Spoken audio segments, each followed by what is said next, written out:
Tired of playing, he goes to sleep. But when he opens his eyes, he sees a horn girl and he asks what is she doing in his house. But she says that she is not in his house, so he takes a look around and he thinks he is hallucinating. Zhang notices the other people and realizes that he has been sent to another world. And the girl asks the priest if he really is the true prophet.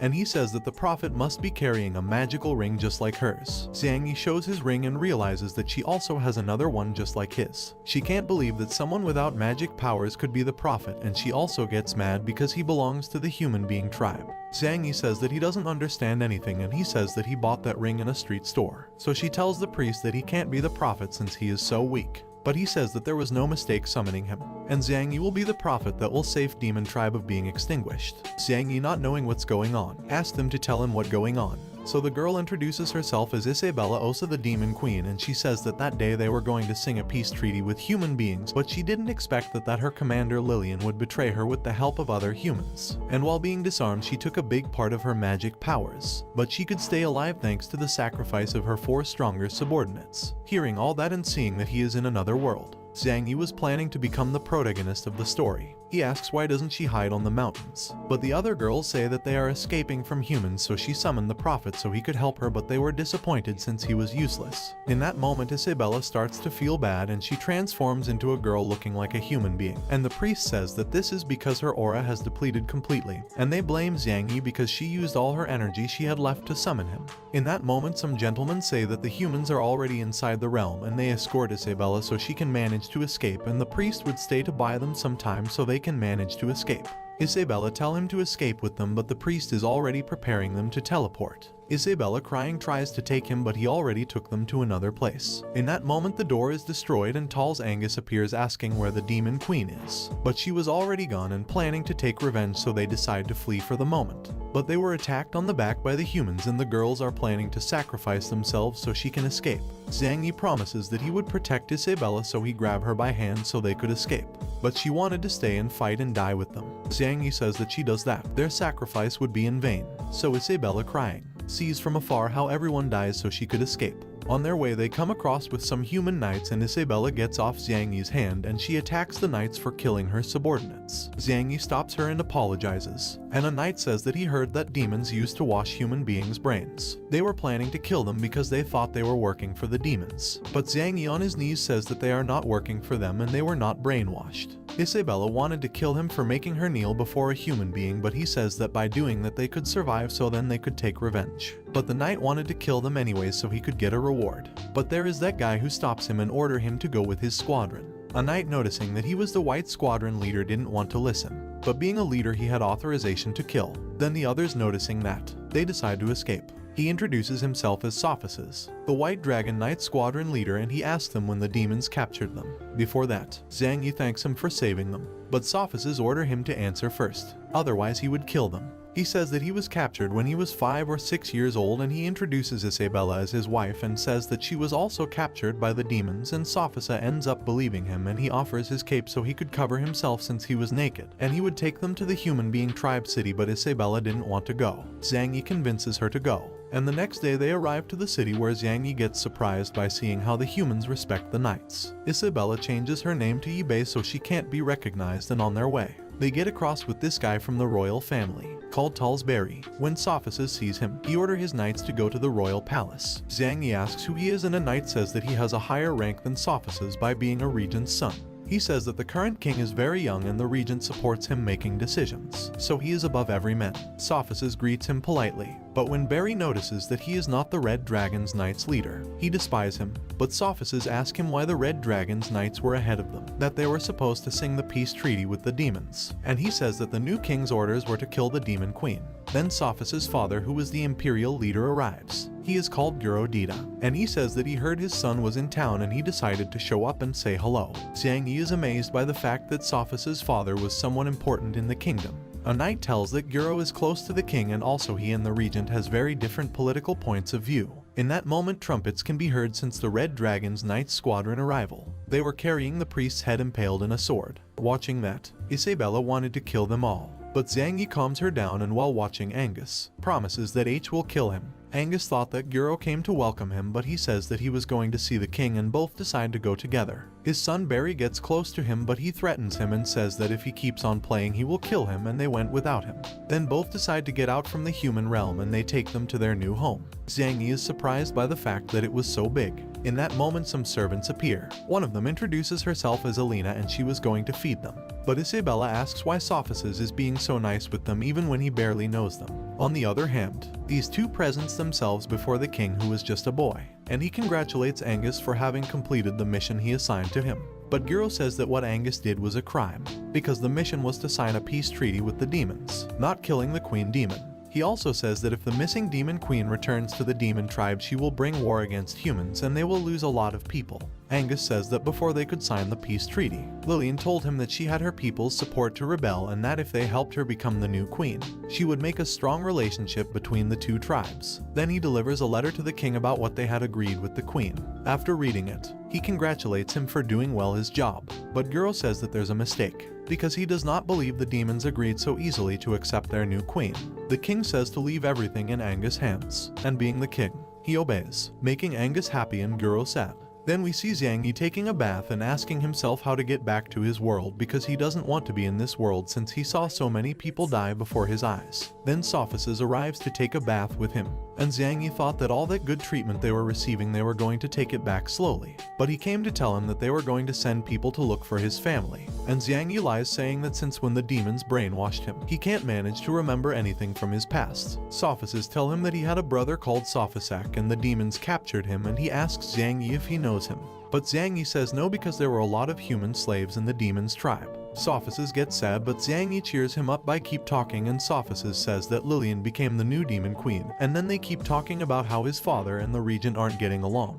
And when they finish with their bath, Alina takes him to his room, and when the door opens he finds Isabella changing her clothes. She was nervous at the beginning but she closes the door rapidly and she says that he should stop treating her as the demon queen since Alina had been watching and since he told everyone that they were married. They put them both in the same room, so they should behave as a married couple to avoid suspicion. Then they hear someone approaching and it is Alina, so they start making love to make Alina leave. But they were only making sounds to fake it. Zhang Yi was taking it too far, so she hits him and makes him go to sleep in the floor. Zhang Yi asks her how to get back to his world and she says that she doesn't know, making him sad. But he remembers about the rings and he asks Isabella for hers. He put them together and tries to get back on his own, but all in vain. On the other hand, Alina finds Sophices and he tells her not to interrupt Isabella and Zhang Yi. Alina asks why is he helping them, and he says that when he knew Zhang Yi he felt a familiar connection and he thought he was his lost brother since he resembles so much. Alina says that she was happy for him since she hadn't seen him smile in a long time. Sophices throws her in bed and as reward he ends up making love with her. The next day Zhang Yi wakes up and Alina gives him new clothes. She realizes Isabella is not here, so she goes outside and tries to find her. She found Sophices training with his bow on her way and she is amazed about how good he is. Then she saw Isabella as well practicing and she is blown by how good she is. She lost her powers but not her abilities. Then Sophices invite them to eat, but Zhang Yi wanted to leave the human kingdom and says that he doesn't want to bother. Sophices say that there is no problem, that they can stay and live in his mansion forever, but Isabella says that they want to manage by themselves and they didn't want to bother anymore. Sophices say that they cause no trouble and he can find a job for them in the kingdom, but Isabella says that she rather goes back and work for the demon tribe than working for them. In that moment we see a story when the humans were terrorized before because they were weak. Then tired of that, they reached out a powerful dragon to protect them. The dragon accepts, helping them with everything. As a sign of gratitude they use the dragon as a deity, creating Dragon Knight squadrons of different colors. We focus on the White Dragon Knight Squadron, which is the king's personal cavalry, and there are two ways get into the squadron. One is to demonstrate that's strong enough and worthy to serve the king, and the other way is by obtaining a diploma from an honor school in the capital. She says that she wants to be an honor student in that school to get stronger, and Zhang Yi thinks that was the only way to get out the human kingdom. She says that she wants revenge, and Zhang Yi scared covers her, saying that they want to save other human beings that are trapped within the demon tribe. Sophices says no because fights are not as easy as he thinks, but Zhang Yi says that he has other purpose by joining the school. He says that after he graduates they want to help him and his father to lead the human tribe to the top and return them the favor of helping them. Sophices end up believing him and they accept to enrolling them into the school, and he noticed that Isabella had talent for the school, but he suggests Zhang Yi to cook rather than fighting. 2 months after Sophists inscribe them and explain the different branches there are in school. He also says that there is a professor who will evaluate them to decide what branch is better for each one, and a knight is assigned to guide them in school. Before he go, he says that if they don't manage to pass the selection test, he will take them back to the mansion. Isabella and the other one make fun of him, but Zhang Yi is intended to pass the test. In school on the melee branch, Master Mike Yasso was going to teach them a technique, and this guys ask him to show the technique before everybody. Mike gives him a rock and asks him to hit a statue with all his strength. He destroys the statue a bit and Mike asks to show the rock, but it was already destroyed. Mike says that in order to learn the technique, he has to attack with all of his strength, but the rock must remain intact. The guy says that it is impossible. Mike grabs a little bird and with all of his strength he destroys the statue, and he demonstrates that the bird is still alive. His students are amazed and are asking to themselves how he did it. Zhang Yi surprises him and the knight introduces them as students who are going to take the entry test. Mike asks if he wants to join his branch, and getting angry he activates a fierce power, scaring them all. But he realizes that Isabella didn't get scared and he proposes her to join his branch, but she refuses since she wants to join the magic or sword mastery. The knight thought that Zhang Yi was also fine, but after he touched him he ended up fainted because he couldn't hold the Mike's fierce ability. He wakes up after a few moments and he is told that he failed the test. Zhang Yi was happy about it because he didn't see himself training for that every day. He introduces himself to this guy to be his friend. The guy introduces as Alex Air and accepts being his friend. He says goodbye because he had a fight class to attend, and the knight agrees to take them to magic and fencing. Then we see a training field where Dorona, the fencing teacher, and Wadley AC, the magic teacher, were fighting to decide which branch would use the training field. Both were equal in powers, but they kept fighting and they use a powerful attack but gets deviated and almost killed an old man. But Zhang Yi manages to save him by a hair, and he was terrified because if the attack would have reached him, he would be dead. Dorona points him with the tip of the sword and asks him who he is because she never saw him by the school before, and Zhang Yi says that he helped the old man from dying, but when he turned to see him, he was not there anymore. The knight says that he is Sophists' friend, and when she heard that name she was desperate to see him, but the knight says that he didn't come.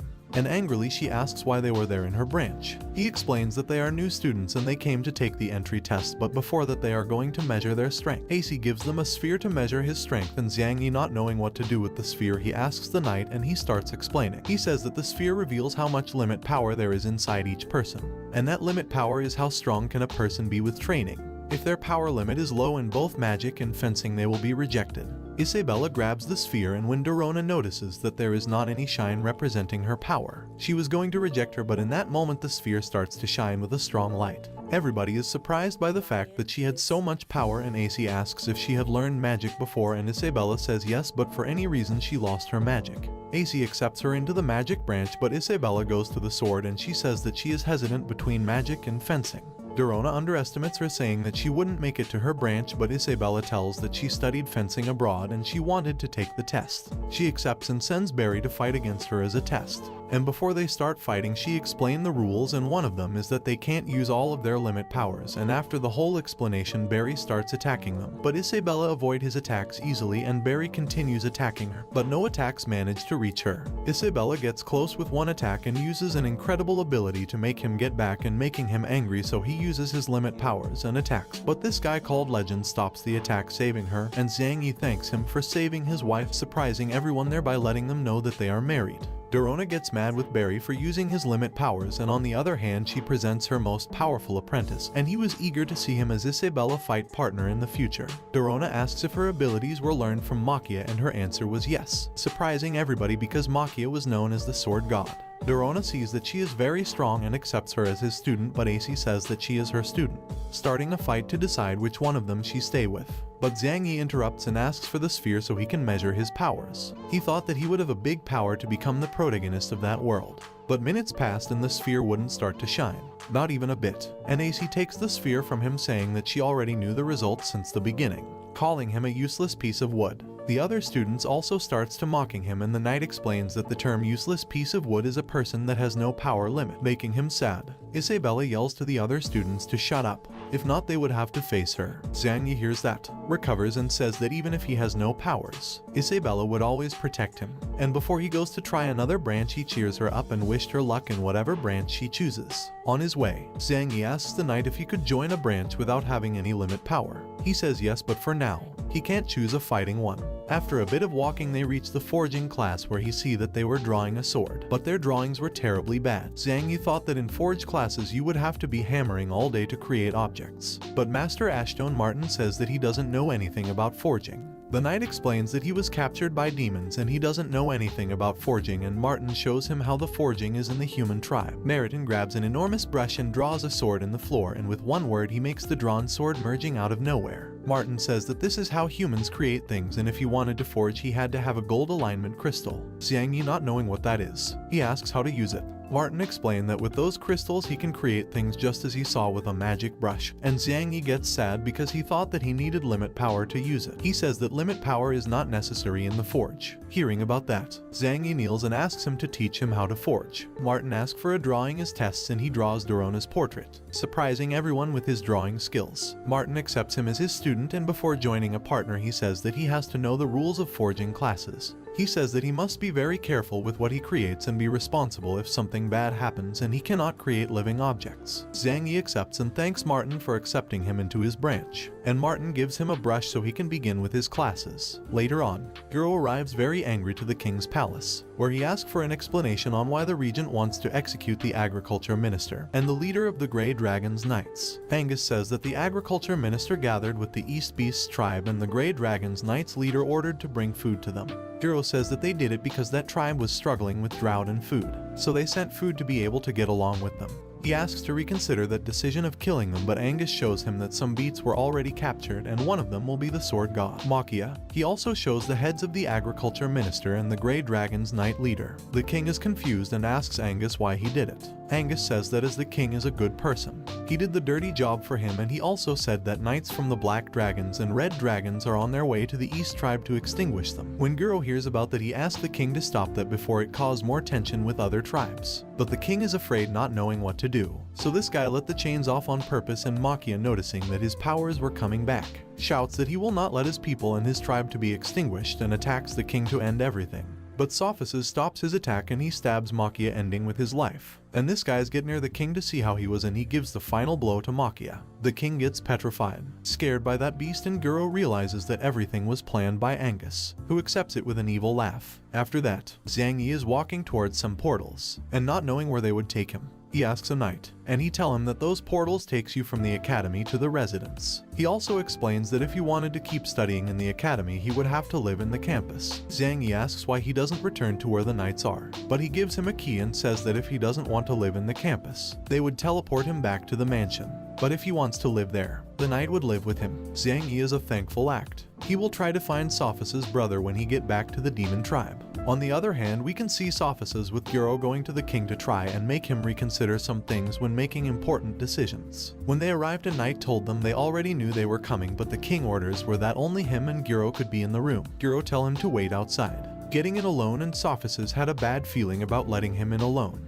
Guro called the king, but he wasn't there, and Angus appears from the shadows and says that he sent the king to practice archery. Guro knew that this conversation will not end well. Sophices was still waiting for his father, and this guy called Sato appears and talks about the Withered Dragon's Knight squadron should be led by the king, but being just a child, that power had to be passed to the regent. In that moment, Sophices realizes that something wasn't right, and after seeing the knights he was planning to enter the room, but Sato stops him. Sophices with a sword in it asks what will they do to his father. Nothing, says Sato, because Angus is inside and he is making him see the true state of the capital. Sophices asks more questions, but Sato leaves. On the other hand, Zhang Yi decided to stay in the North Campus, and when he opens the door, he finds Isabella changing clothes again, but she doesn't care since he already saw her before. Isabella talks about how good they are treating them in the academy, but Zhang Yi suggests escaping the academy, but she refuses because the academy controls their students very well, and they would notice that they are not in the room. She explains that the academy has a magic field surrounding it, and in her state she would not be able to break it. Zhang Yi asks her for another plan, and she says that they must wait until she gets stronger in the academy. She also said that the demon tribe only accepts strong people as leaders, not somebody weak, and she gets sad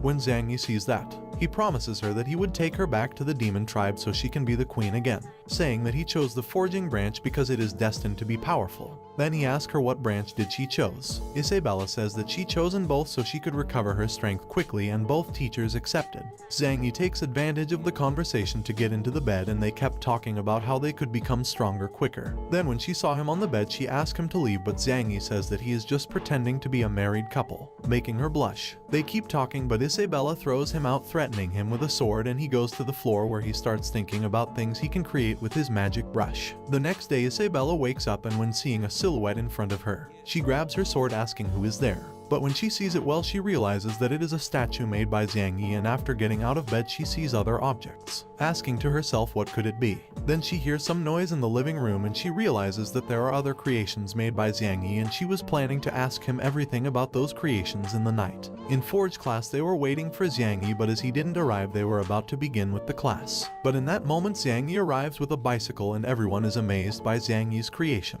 because in that world vehicles boosted by human didn't exist. When Martin sees the bicycle, he gets on the bicycle and Zhang Yi teaches him how to use it. It gets complicated at first, but later he managed to drive it. Then Martin destroys the bicycle for not breaking, leaving everyone disappointed because they all wanted to try. Zhang Yi promises that he would create another bicycle, but he couldn't in that moment since he ran out of gold alignment because he spent all night trying things. Zhang Yi realizes that the forge works with thoughts, and he asks to himself what would happen if he built objects from his world. So he built a cell phone as a trial, but it didn't work since he doesn't know how cell phones work, and he kept on building useless technological stuff because in his mind he didn't know how they worked. Then they get back to the class where Martin gives him another gold alignment stone, and he was going to explain how to differentiate gold alignment stones and its uses. Martin gets his briefcase out from the forge, and she explained that they can use the stone just like a blacksmith does, but that would harm the user. He says that 2 decades ago he was visiting the dwarf tribe to improve his forge, and he saw that they made really beautiful objects, but the one creating them suffered damages to his body because they used hammers just like the blacksmiths did.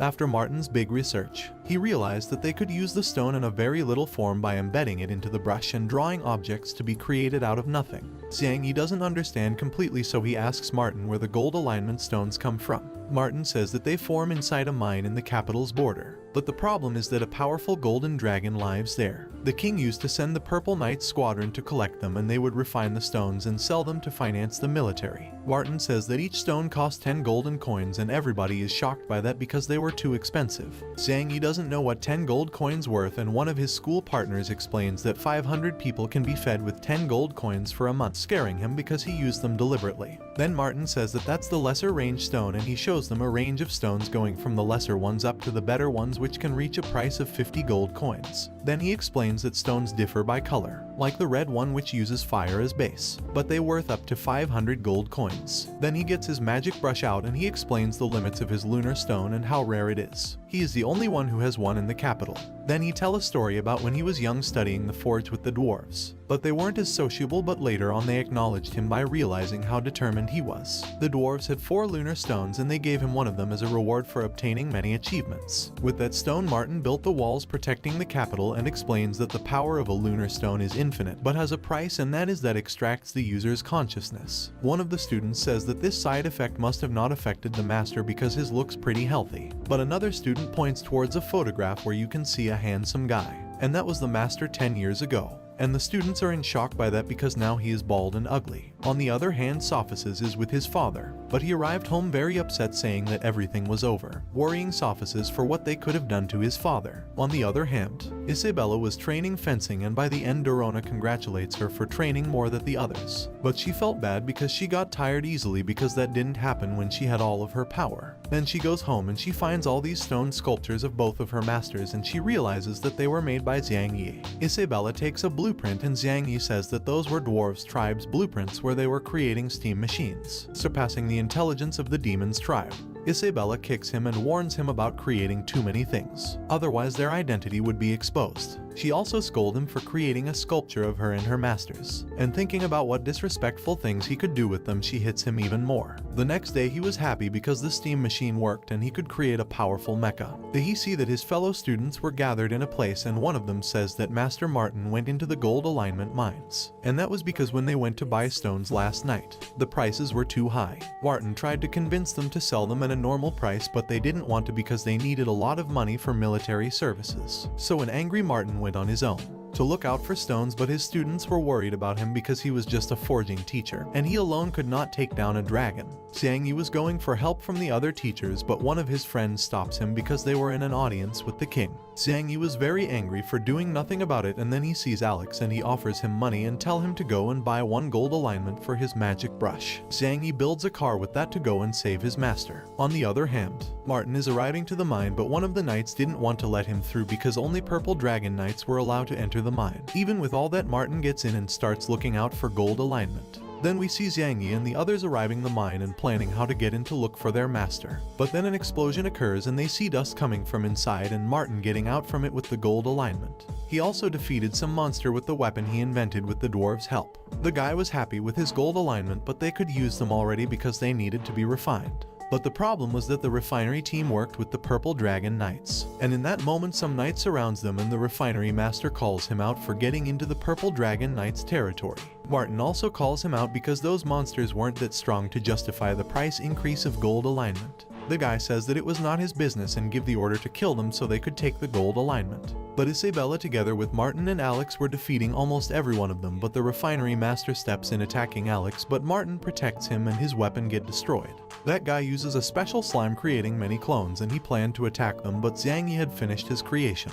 Xiang Yi is counterattacks to the other master, but he manages to deflect it, hitting his knights, and everyone is surprised to see a mecha getting out from those rocks. The purple knights get scared to see that mecha, and Martin is surprised even more because the dwarves wanted to build something like that but they couldn't, but Xiang Yi did. The refining master attacks him with everything he got, but no attacks could manage to damage that mecha, and Xiang Yi starts defeating those knights and capture the refining master and threatens him, saying that they must not mess with them. And we can see that the ones behind all that mess were the regent's family. Since they wanted to earn more money, they was planning to raise their prices of gold alignment. But a soldier arrives saying that the Forge branch gathered the gold alignment and also they captured the refining master, surprising everyone. Xiang Yi and his group arrives to the kingdom, but the purple knights won't let them through, and behind them were the people who raised the prices, and they ordered to capture them for breaking the law by collecting gold alignment without any permission. But Sophices arrives with other guys and says stop, and he tell Barry that the king sent him to stop Martin. Barry doesn't buy it, but Legend, being his uncle, he releases his power, making him obey the new orders given by the king.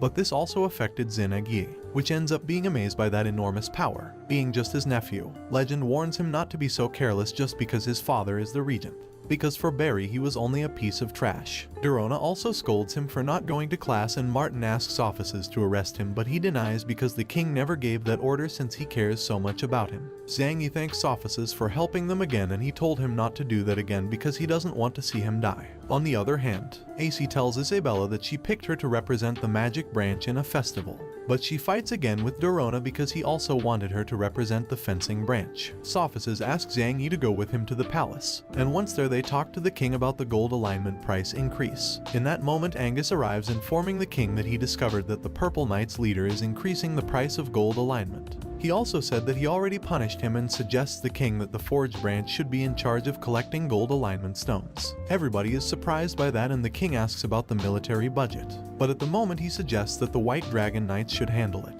Xiang Yi asks to himself why Angus is helping them, and the king accepts those suggestions, and he asks a favor to Martin to build an arena in 10 days for the upcoming festival. When getting out, Sophices ask Angus why he helped them, and he says that he did it because he is a very important general. Then they continued talking, and Angus says that he helps the king making decisions to make the empire get better because the king is very young to make important decisions. Sophices say that he shouldn't take advantage of his power, making Angus angry. Angus then asks Sophices if his father didn't tell him anything about what they talked the last night. When Sophices remembers that, he asks him what did they do to his father because he arrived home very upset.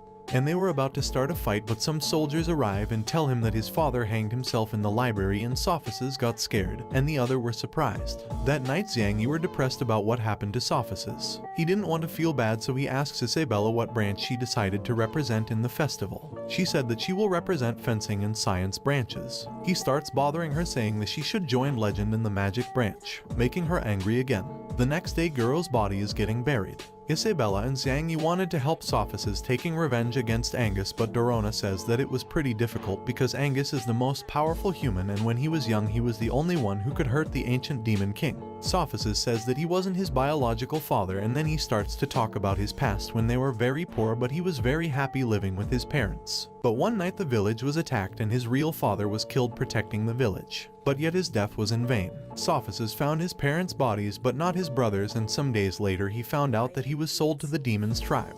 In order to save him he trained so hard and he joined the army where he acquired combat experience, and one day Guro visited the squadron where Sophia's was. And after seeing how Sophices killed one of his partners, Guro asked why he did it. Sophices says that he was nearly dead and leaving him alive would be leaving him with a lot of pain until death came. After that he adopted him and he treated him very well. He wanted to create along with him a world where every tribe could live in peace. Dorona asks what should they do now, and Sophices say he can only give his bets to move on. Then we see Angus talking with a hooded guy, but he left after this girls arrived, picking the heads of some people, completing the mission Angus assigned. Angus assigns another mission to her. He already enrolled her in the academy where she has to represent the archery branch, and gives her a photo of Xiang Yi so she can find her target.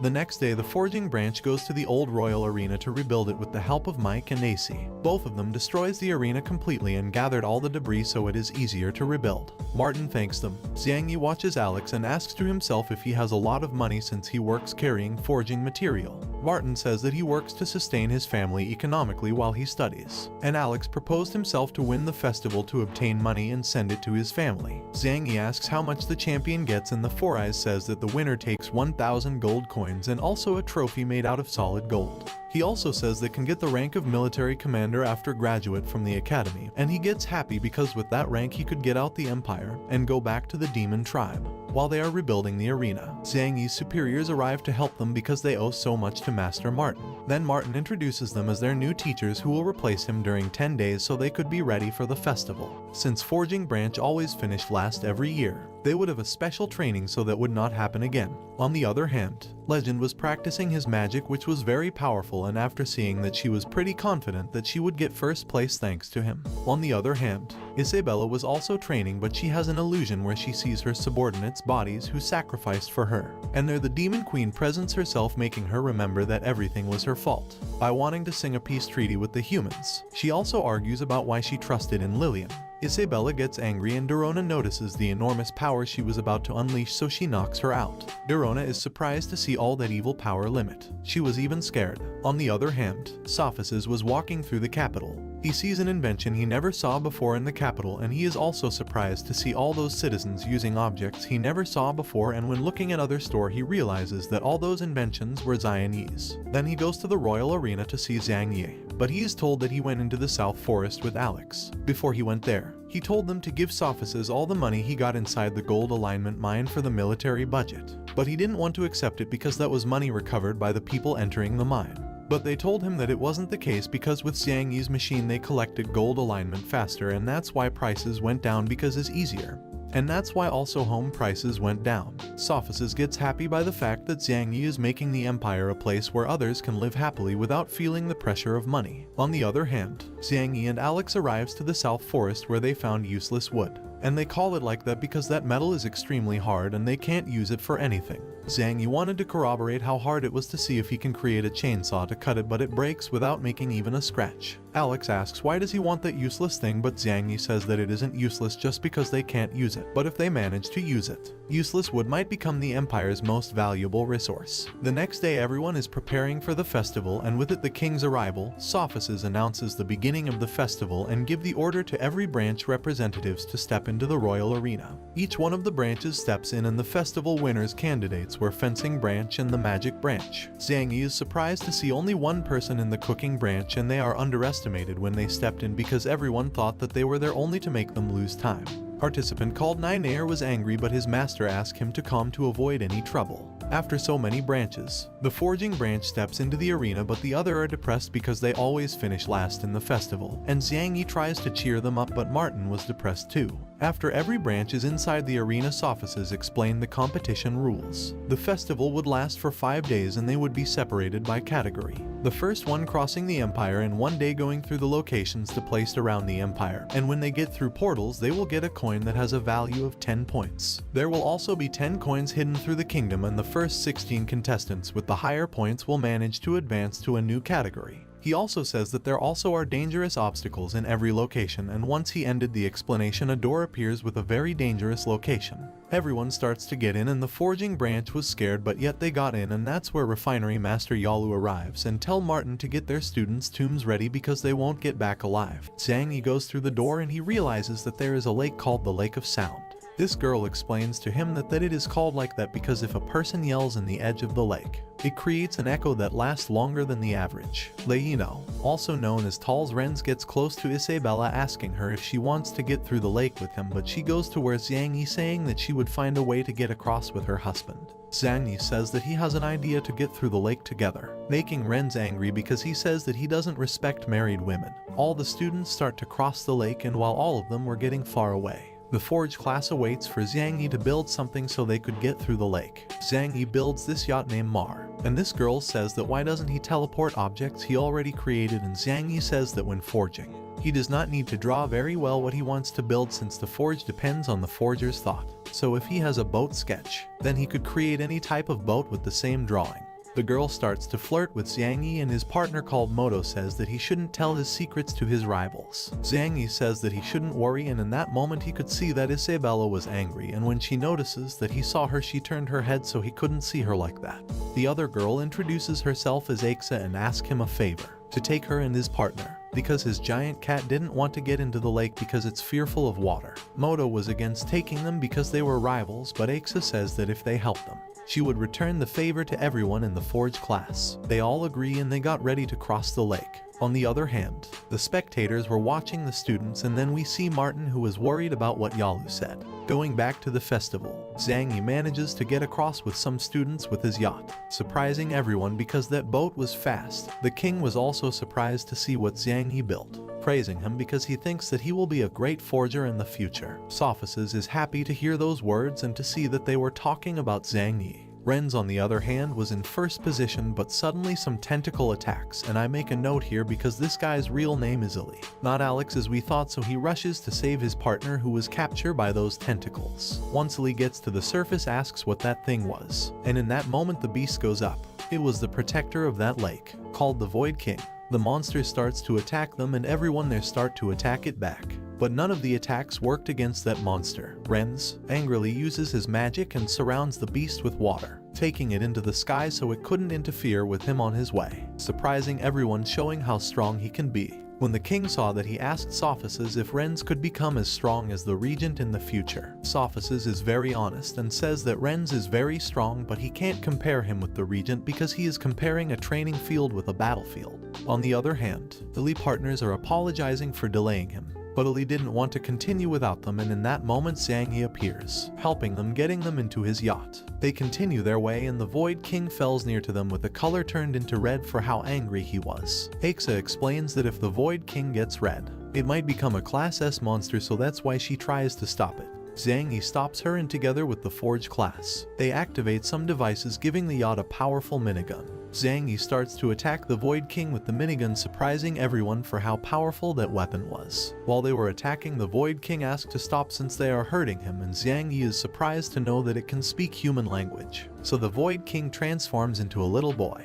who explains that his master ordered to participate in the festival, and Xiang Yi thought that he had a coin, so he asked him to hand it over. On the other hand, Renz manages to reach the other door where he finds 2 coins, and he went his way getting into the other door. Then the other students arrive, and they realizes that the first place will get 2 coins and the second will only get 1 coin, and as they thought that they couldn't beat Renz, they settle with that. Then Xiang Yi arrives, and he is happy for being able to get through the first round, where he got 2 coins after taking them from the Void King. Xiang Yi gives a coin to Isabella, but she didn't accept it because she wanted to get her own coins. So they all got into the next round, where they found themselves into a burning forest. This was perpetrated by the regent's family, who set fire to the forest to summon the spirit of the forest to kill Zhang Yi by Yalu orders. On the other hand, Zhang Yi was on his way, and when he realizes that the fire was set intentionally, he asks himself who might have been. Then they found some twins fighting against spirits of the forest, who blames them for having intervened with the peace of the forest. Aixa helps them with her magic, and Ali along with Isabella cut the spirits into pieces, but they could regenerate because they have that ability. Zhang Yi tries to talk to them so they don't have to fight, but they didn't want to let them go because they thought they were responsible for the fire. Renz interrogates one of the spirits, and he tells that one of the humans started the fire.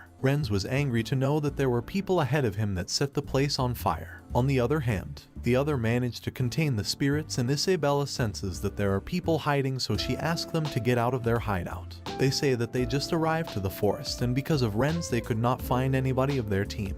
In that moment, Ali feels a great amount of limit power getting close, so that's why all of them gets into fighting position. In that moment, some roots start to get out from the earth and start to attack them, but Aixa protects them with her magic. Then from where the roots were, a monster called the Thorn Queen appears, which was a rank, as she starts attacking them and everyone attacks her back. But no attacks seem to affect her. She was so powerful. Isabella starts to attack her, managing to distract her, and then cutting her in half with her sword, with a combination of sword and magic. But the queen appears from the trees, attacking her on her back. But in that moment, a big ball hits the queen's face, sending her flying far away. It was Nai Nai who helped them. He introduces himself, but the other make fun of him after hearing his voice, which sounded like a woman's, but after that they apologizes. Isabella asked how the queen appeared from the trees, and Aixa explains that the Thorn Queen relies on the tree's energy to live, so her tail is connected to every root so she could extract her life power. Then the queen appears once again, starting a new fight. Zhang Yi knew that the other two were from the pastoral branch, so he asked them to heal his friends and he would compensate in exchange. In that fight, the queen almost killed Zhang Yi's friends, but the forging branch intervenes with weapons created by Zhang Yi.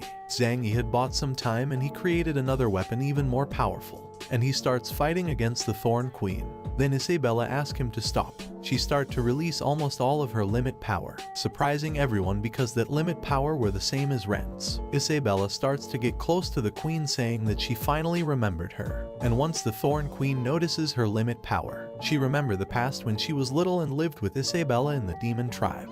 But as she couldn't live in a place with so much magic, Isabella frees her, promising her to come back in the future when she could turn this place in a habitable one.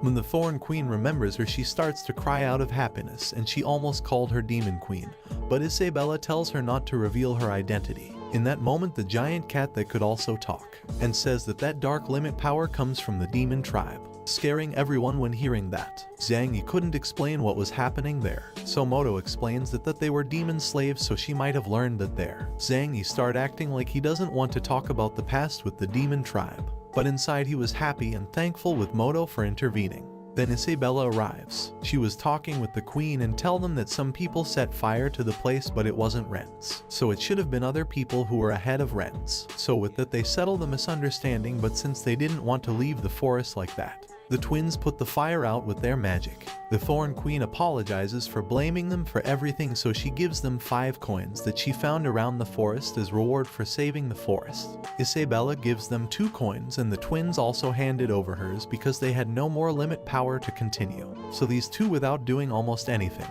they got 2 coins as well. The others continued with the festival, and the Thorn Queen wanted to accompany Isabella, but she refuses because she must escape from the humans first. When that happens, she promised to get back and find her again, and she get happy. When they are at the door, they see that there is a coin there, which Ali ends up taking it after a game of rock, paper, scissors, but the girl that works for Angus takes it from him, and as they didn't want to get the coin back to him, Zhang Yi was about to start a fight with them, but Ali stops him, saying to leave it since he wants to get a coin by himself. On the other hand, the regent's family were fighting against some monsters, but they couldn't defeat them for how strong they were. In that moment, Renz arrives, killing every monster and obtaining 3 more coins, and once he knew that they started the fire, he warns them. Going back to Zhang Yi, they were having trouble crossing the mountains from the next round, because the wind was very strong. When walking, Billy accidentally steps on a trap, starting an avalanche on them. But the girl from the archery branch helps them and the others as well by stopping the rocks. But the rock starts joining together, becoming giant golems, and as a gratitude gesture, Ali destroys the golems with his limit power. But all was for nothing because they end up regenerating themselves, creating a bigger golem that starts attacking Ali. The girl with the bow wanted to help him, but Xiang Yi stops her because that was in Ali's fight, since from that moment before when they taken his coin he remained cool. So he wants to see what his potential is when fighting.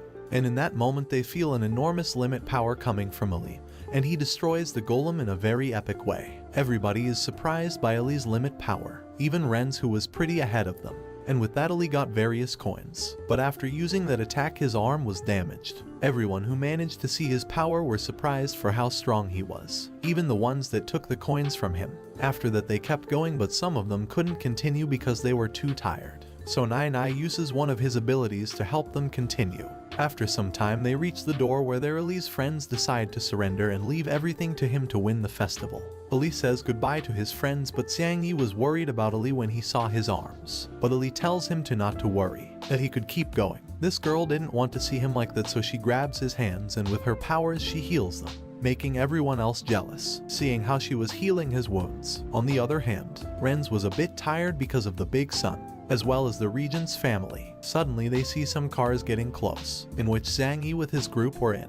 They looked pretty fresh because of the iced windows Axia made. When Barry sees that, he orders them to get him in. Xiang Yi along with the others makes fun of him and they didn't obey, leaving them alone. And one of his relatives throws a slime to the car, which bothers them. After getting across the desert they reach the Crest Kingdom where almost everyone get coins, as Xiang Yi and everyone in the Forge branch were freezing. Xiang Yi built a helicopter to get across those crests faster, but Nai decides to keep walking because he wanted to test himself. Once everyone was inside, Xiang Yi turns the helicopter on and they find Renz on their way, who was climbing the mountain with bare hands. Everyone asks why wasn't him using his magic to climb faster, and then Axia realizes that something was wrong.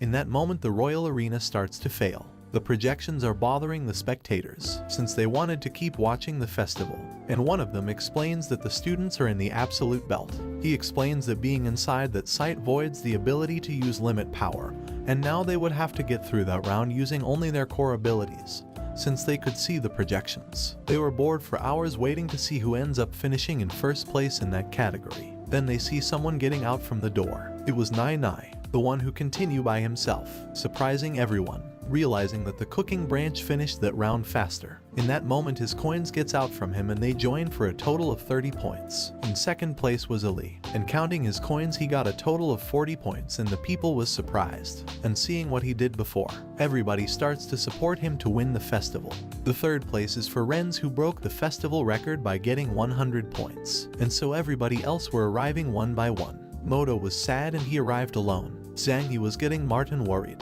and the others ask where Xiang Yi was. Barry says that he probably was dead and Moto blames him. A worried Sophists gets down to the arena asking Moto what happened to Xiang Yi, and he tells everything that happened. When they reach the top of the mountain in Xiang Yi's helicopter, Xiang Yi was about to dismantle his helicopter so nobody could copy that in the future. And in that moment the regent's family arrived. One of them takes a coin from Xiang Yi with a slime. Ali attacked him, but his limit power didn't work on that mountain.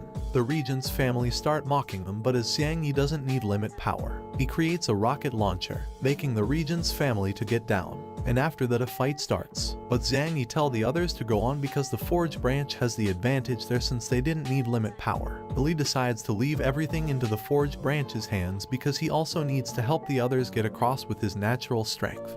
Both sides were fighting and Barry had planned to kill Xiang Yi with his sword, but Isabella intervenes, sending him flying with a swing of her sword. Xiang Yi tells her go on and continue just like the others, but she didn't want to. She wanted to take Regent's family coins, and with that, everybody else manages to get to the final door. One family member creates a giant hammer and hits the floor, breaking it, making the whole Forge branch to fall into a pit. Isabella saved everyone, but when she was about to save Xiang Yi, she didn't realize that a big piece of ice was behind her. So Xiang Yi changes places with her to protect her, making the big piece of ice hit his head and losing his consciousness, and so both of them fell into the bottom of the mountain. When Ali heard that, he planned to start a fight, but Sophists stops him, saying that if he does that he would be disqualified from the tournament. But Ali didn't care. He wanted to hit them. But in that moment Isabella gets through the final door carrying Xiang Yi, and after a bit she falls due she was very weak. Axia asks why did she get to the door carrying that useless, but she says that he is not a useless, that he is his husband. and before passing out, she asked them to give Zhang Yi one of her coins. After that, the festival first category came to an end and all the 16 students that managed to finish that category are named. Zhang Yi wakes up in the infirmary, where he is informed that from the forging branch, only he and Maud made it out to the next category. Zhang Yi asked how Isabella was and they said that she recovered fast and she is now training fencing with sophists in the garden. When Zhang Yi arrived, he told her not to train that much since her wounds haven't healed completely, and when talking about how she helped him, Isabella says that she did it just because she wanted a weak rival for the next category, making Zhang Yi angry for how she was treating him. And talking with these two, sophists say that he has to get ready since he would face the regent's family in the morning. At first he was surprised, but then he decides to finish with them since they almost got him killed in the last round. The next day the second round begins, and it was combat. Some of them were surprised because the Forge branch got 2 students into the next category. And note here, the battles are long and cover many chapters, so I will sum up the most important parts. Otherwise I would have to make a lot of videos for this manhwa. Moto was scared in a room because he never thought that he would be in the next round. Zhang Yi asked him to calm down. Moto asks why is he so confident since he is going to fight against a regent's family member, and he answers that he is not afraid since he prepared everything to kick their asses in the arena. Sophists announces the combat, presenting Bushi from the swordsman branch and Zhang Yi from the forging branch. Once they entered the arena, the battle starts. Zhang Yi pushes him to the edge of the arena, making his creation explode and throwing him out of the arena. Zhang Yi thought that he already won, but a slime starts choking him because Bushi didn't fell down completely after the explosion. Zhang Yi uses one fire stone, burning his slime, since that was its weakness, and he says that he found out what his weakness was in the past category since he used his slime everywhere but in the desert. With that being said, Zhang Yi creates a special weapon for him, which starts surrounding him inside a sphere. Bushi tries to escape but he couldn't, because the top was made from red iron, and before all that, when Bushi attacked him with the debris, he took advantage and he put dynamite inside. So a big explosion occurs inside the sphere, an explosion able to kill anyone. The king was afraid, but sophists say that losing a life inside the festival would not have any repercussion. Although Zhang Yi won, he asks sophists to announce the winner, but in that moment Bushi destroys the sphere by activating his dragon shape when raising his power. In that moment the king explains that it is an ability passed down the family. When a kid is born, is taken to the Lord of Dragons, who gives the baby dragon blood, obtaining dragon powers and becoming a hybrid, a dragon human. The king also has dragon blood inside him. In the battle, Bushi says that his slime is a dragon slime, which once it consumes the user it becomes stronger. Zhang Yi tries to damage him physically, but no weapon seemed to work, so Bushi thought that he was the winner of that fight. Zhang Yi tells him not to be so sure about that because when destroying the arena he found the useless wood he had found before, and with that he locks Bushi up, creating a microwave. He tries to get out, but none of his powerful attacks could destroy the useless wood. Zhang Yi started giving him a speech to everyone who made fun of him for not having limit power. He explains that useless wood is the hardest material in the world and the forging branch is the only one that can use it, making it a branch destined to be powerful. With all that, he uses his brush with an electric stone to activate his giant microwave. Then we can see Zhang Yi's past. He was very smart. He even received an offer for a position in Harvard being only 14 years old. This is the reason why he can create advanced technological objects, because he is smart and he knows how things work from inside out. Bushi was asking for help inside that microwave because he couldn't hold that heat anymore, and also, his slime was devouring him in order to survive. When Yalu notices that, he orders him to get him out. Zhang Yi refuses because when they participated in the festival they got rid of them, and he didn't want to free him because he maybe get out alive, and then he would try to kill him. In that moment someone interrupts him. It was the academy director, called Basil, who saved Bushi's life since he is the one in charge of ensure safety and security of every student. As the fight was pretty exciting, he announces that Zhang Yi was the winner of that fight, getting everyone excited. Zhang Yi sees Isabella, but she steps out and thinking that maybe she was mad. Basil told him to look for her. On the other hand, Martin confronts Yalu, saying that if he tries to mess up with his students again he would not let him escape. But Basil intervenes, saying that he would not let the teachers fight. He asks Yalu to get rid of that dragon slime since it is a very dangerous object, and asks Martin a favor to fix the arena for the next fight. On the other hand, Zhang Yi is with Isabella and he gives her a sword made of useless wood before her event starts. Before she goes, Zhang Yi asks her about what happened in those snowy mountains and why when someone talks trash about him she always defend him. but just after she becomes cold with him. Then he shouts that he wanted to understand her better. Isabella says that the priest who summoned him before said that he wasn't the hero who would save the demon tribe. Zhang Yi says that he is very strong now, but Isabella angrily says that just by defeating a weak human being he shouldn't believe that he was very strong, as he wanted to know what happened before he passed out. She tells that day when they were falling and they could not save themselves from death, their hands started to shine, teleporting them into a dark room. There she found herself with the Void King and Basil, who already knew that she was the Demon Queen. Isabella, furious, asked Basil how did he know she was the Demon Queen, and Basil says that when Martin built the walls he then used a protection magic on them so he knows who enters and gets out of the kingdom. He told her that he used to visit her house regularly, surprising Isabella by letting her know that he knew her father. Basil told her that they stopped talking to each other when a subject merged and they didn't agree with it because they had different points of view. Isabella asks him why did he become friends with his father if he was from another tribe. So he says that he doesn't see differences between tribes since every life was created the same, and she will feel the same when she gets to know the truth, since everything sees and surrounds them belongs to a big entity. Isabella doesn't get it completely, and knowing that she is the Demon Queen, she asks him if he would let her continue studying in the academy. Basil says yes because he wanted to see if she can surpass her old self with her current form. Isabella starts to think that Basil might have other identity as well, since he already know her identity and he doesn't seem to worry about that. She wanted to fight him, but after talking with him he made her feel insignificant as an ant. When Zhang Yi hears all that, he already knew that Basil knows that he came from another world, and Isabella says that since the festival is her only way out of the kingdom, she planned to win, and before she goes she told Zhang Yi that from now on he could do what he wanted. In the arena, Sophists get started the second fight, introducing Moss Faley from the magic branch and his giant cat known as General. And on the other side there is Nanai from the cooking branch. Most believe that Faley would win, and even if he appears to be silly, he is one of the strongest specialists in his branch. After that, the fight begins. Faley started to prepare an ability while his cat starts attacking Nanai to distract him, but when trying to damage it, he couldn't because his body was too hard. In that moment, Faley finished with his ability, absorbing a lot of energy from the sun, transforming his cat in someone very powerful and human-shaped. Nanai starts throwing powerful and kitchen tool-shaped attacks, but after hitting him none of the attacks damaged him. The cat gets too close to Nanai and starts struggling with him, and after realizing how powerful he was, the cat asks why does a chef has such power to fight. Nanai says nothing, continuing fighting, and the cat almost throws him out the arena with one hit. In that moment he focuses on Faley, who is about to throw a powerful attack with all the energy absorbed from the sun. After seeing that, Nanai starts preparing a powerful defensive ability. Faley throws his attack hitting the defense. Both of them starts to giving it all to see who could came on top.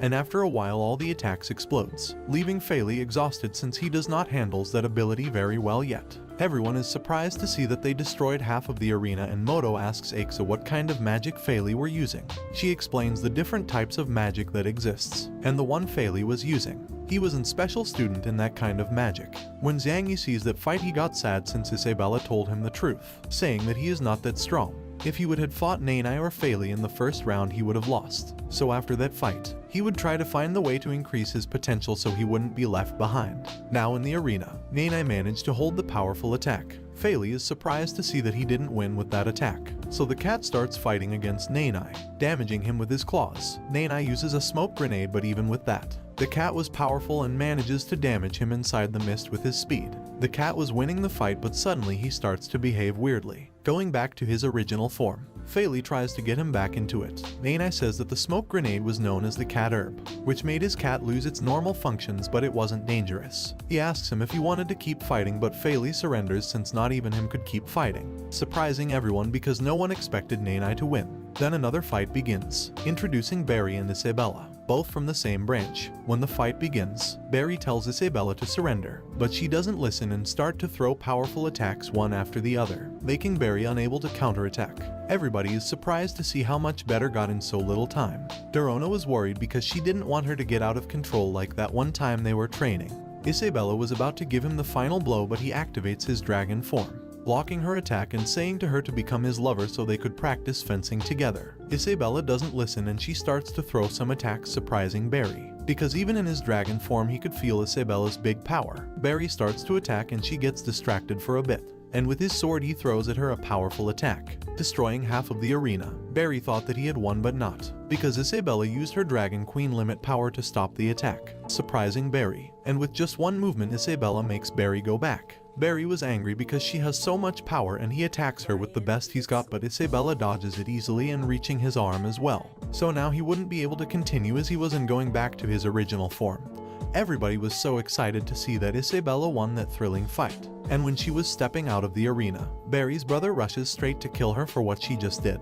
But the girl who works for Angus stops him, saying that if he is such a bad loser, then he better leave. Now the guy wanted to bully her, but Sophocles makes him leave, saying that he would be disqualified if he stayed. That was the last fight of the day since they had to repair the arena for the next one. She says that it won't be necessary since her fight wouldn't take long, and Sophocles introduces Penny from the archery branch and Tianuo from the druids branch. On the other hand, on the East Tribe settlement, the Dragon Knights were executing beasts by order from Angus. On a tree, those guys were worried because once the humans dismantles the East Tribe settlement, they would move their border just in front of the Orcs' border. Both of them are thinking that as long as Angus remains alive, all the tribes that lives in the Zuluo plains would never be at peace. Going back to the festival, Penny kept her promise, since Tianuo didn't surrender because she was near to death, surprising Zhang Yi, who thought that she will be a worthy rival for Isabella. When he sees Isabella with Dorona, he asks himself what they could be talking about. Sophocles announces that the day of activities have ended. That night Zhang Yi arrives to his room and he realizes that Isabella's things weren't there, so he goes to look for her. Once he did, he asked her why she left, and she says that she is going to live with Dorona so she could help her control her limit power, but Zhang Yi tries to stop her since her true identity might be revealed. Isabella says that he shouldn't worry about her anymore, leaving him alone in the hallway. The next day Sophocles gets started the next fight, introducing Renz from the magic branch and Luntana from the archery branch. Luntana starts attacking, but those powerful attacks didn't work against Ren's defense. But she kept going, and after a while she breaks his defense. Ren starts to release some of his real power, making Luntana use her most powerful attack if she wants to win against him. But that attack only manages to scratch him. Luntana was scared, but she decided to keep fighting anyways. But Renz prepares a powerful ability, making the weather change. Luntana wanted to move, but her body was paralyzed. Even yet, she manages to throw an attack, but Renz stops it with just a hand. He suggests that she should surrender, but she says that she will continue. When hearing that, Renz gathers more power to finish it. When Zhang Yi saw the sky, he thought that he was going to summon a dragon, but Aixa says that it is not the case because that dragon form represents Renz's magic. She explains that magic is classified in wolf, tiger and dragon, to where that last one is the highest level. Back to the arena, Renz throws his dragon form attack, creating a big explosion, but she was saved by her master, and the others thought about surrender when their turn against him arrives. Sophocles starts the next fight, introducing Li from the combat branch and Mei Li from the pastoral branch. Zhang Yi decides to go because he knows that Li would win. Li was having trouble in the arena because he couldn't manage to hit one blow, because according to Mei Li, he can't use the violence against her. Outside from the arena, Basil finds Zhang Yi and he teleported him to the library so they could talk privately. Basil told him that he could read people's thoughts since his power level was huge. When Zhang Yi hears that, he asked him if he would be able to take him to his world, and Basil says no because he can't do that with his limit power, but with Zhang Yi's ring he could go back. He explains that the stone the ring has is called the Infinite World Gem, which has an enormous amount of limit power in it, and it is extremely rare since only him and Isabella have one. Then he says that with that stone he can get him back to his world in that precise moment, surprising Zhang Yi. But he decides that not to go since he promised Isabella that he would take her back to the demon tribe as a queen, and he wasn't planning to get back to his world until he fulfills that promise. When Basil hears that, he thinks about telling him what he didn't tell to Isabella when they both fell from the snow mountain. Basil says that she wanted to be with him to compete in the festival because they both promised to each other that they would overcome everything together. But Basil asked her if she was going to leave this world's future in Zhang Yi's hand, and she said yes because she was going to help him. Basil asked her what she would do when Zhang Yi gets hurt real bad when trying to help her, since he is not responsible for helping this world. She said that she didn't trust him before, but with time she saw how he pushed himself to protect her and help her, and since she didn't want him to suffer, she was planning to separate from him, but that would be after the first round. So after the snow mountain, she would keep away from him. After that, Basil sent her back to the snow mountain, where with a lot of difficulty she made it through with him on her back so he wouldn't die in that place. Zhang Yi cries after hearing that because the reason Isabella wanted him away was for him to be safe. He was planning to tell Isabella that he already knew everything, but Basil told him to not because that would embarrass her. He says that instead of that he better find a better moment to tell her everything. Then they quickly get back to the arena where another combat had started. They see Moto, who is being massacred by Barry's brother. Basil stops the fight, sending Moto to the infirmary, and standing tall he told Zhang Yi that he decided not to surrender. Zhang Yi congratulates him for that, but since Moto was in a very bad shape, they took him to the infirmary fast. Isabella was hiding and she was afraid that Zhang Yi could end up like that. Zhang Yi was angry and he asks how Moto's fight came so early, and Li says that the 2 battles before that ended up so fast with Li's and Aix's victory. That night Zhang Yi was thinking about what else he could do to keep improving, and in that moment someone knocks on his door. It was Renz, who asks him to talk. Once outside, Renz says that he already knows that he was a demon slave, and since he had progressed so fast he proposed the king that once he graduated he could join the army. But Zhang Yi didn't want that rank. He wanted the rank of mayor since he could get in and out the kingdom. Renz says that with that rank he must be prepared to fight in any moment, so a forger would not be useful. Zhang Yi was angry and wanted to go. He didn't want to be underestimated just by being a forger, and also because Renz would be Zhang Yi's final opponent in the festival. Renz was angry too and says that if he goes to the festival tomorrow he would not have mercy when they have to fight. But Zhang Yi laughs and says that he is not afraid to fight with him. He also says that the reason he is afraid because he have never lost and he thinks he is the only one who could defeat him. Renz was furious and he wanted to kill him, but Sophisis appears and stops him so he would not be disqualified, and before Renz goes Zhang Yi shouts that he will be the only one who defeats him.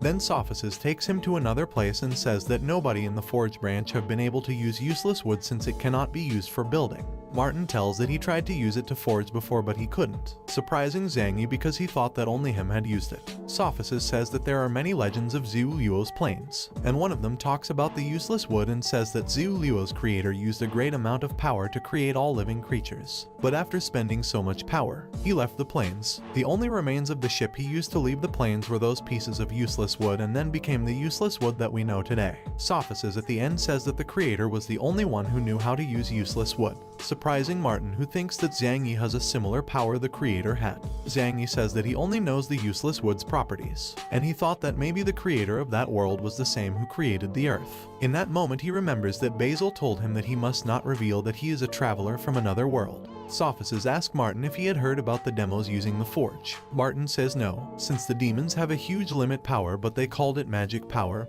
and they didn't care about forging. After some talking, they came to the conclusion that maybe Zhang Yi can defeat Renz since he can use useless wood. The next day the quarterfinal starts, and the first fight of the day is Zhang Yi against Nanai. Before the fight starts, Ali tells Zhang Yi to be careful because Nanai was very powerful. Then Aixa arrives and she was with Ali, who had been punished for what he did to Mei Li in the fight. Ali was mad that day for not being able to give her a punch, so with a bit of luck he manages to destroy Mei Li's illusion, which didn't allow him to hit her. She was scared and throws an attack that would keep him chained while she activates her attraction ability to make Ali fall in love. This gets everyone nervous, even the teachers, but Ali was angry and destroys her charm with his limit power, and he didn't care about her being a woman, so he sends her flying with a slap. After that, everyone gets disappointed with him after hitting a beautiful girl twice without even thinking about it. Billy also calls her out because she also humiliated Billy when they fought. Before we continue with the story, don't forget to subscribe and like, since it's the best way to help the channel and also motivates me to keep going with the next chapter of this manhwa. When the competitor get into the arena, they surprised everyone, since none of them expected they would get so far. Nanai starts attacking Zhang Yi, who managed to block him, but Nanai gets behind him with his quickness to end the fight fast. But Zhang Yi activates a magic barrier, and he could do that because Basil told him that he could use magic by drawing glyphs and symbols. After the barrier, water comes out from it, making Nanai go back. Everybody was in shock, seeing that he could use advanced magic being in the Forge branch since he has no limit power. Aces, who was in love with Martin, asked him about how Zhang Yi can use magic since he is useless wood. And he says that he found out that a forger can use magic by drawing glyphs or symbols, taking advantage of the magic that lies inside the gold alignment. By drawing the glyphs he could use any type of elemental magic, but that would deplete the alignment stones very fast, destroying the glyphs with it and making it usable just once. Aces gets surprised because he would have to be rich to buy alignment stones every time. And Martin says that in fact he has a lot of money because he sold all the objects he created, being Dorona's and Aces figures the ones that gave him more money. After knowing that, they both wanted to kill Zhang Yi, because it was because of him that every man of the city looked at them every time.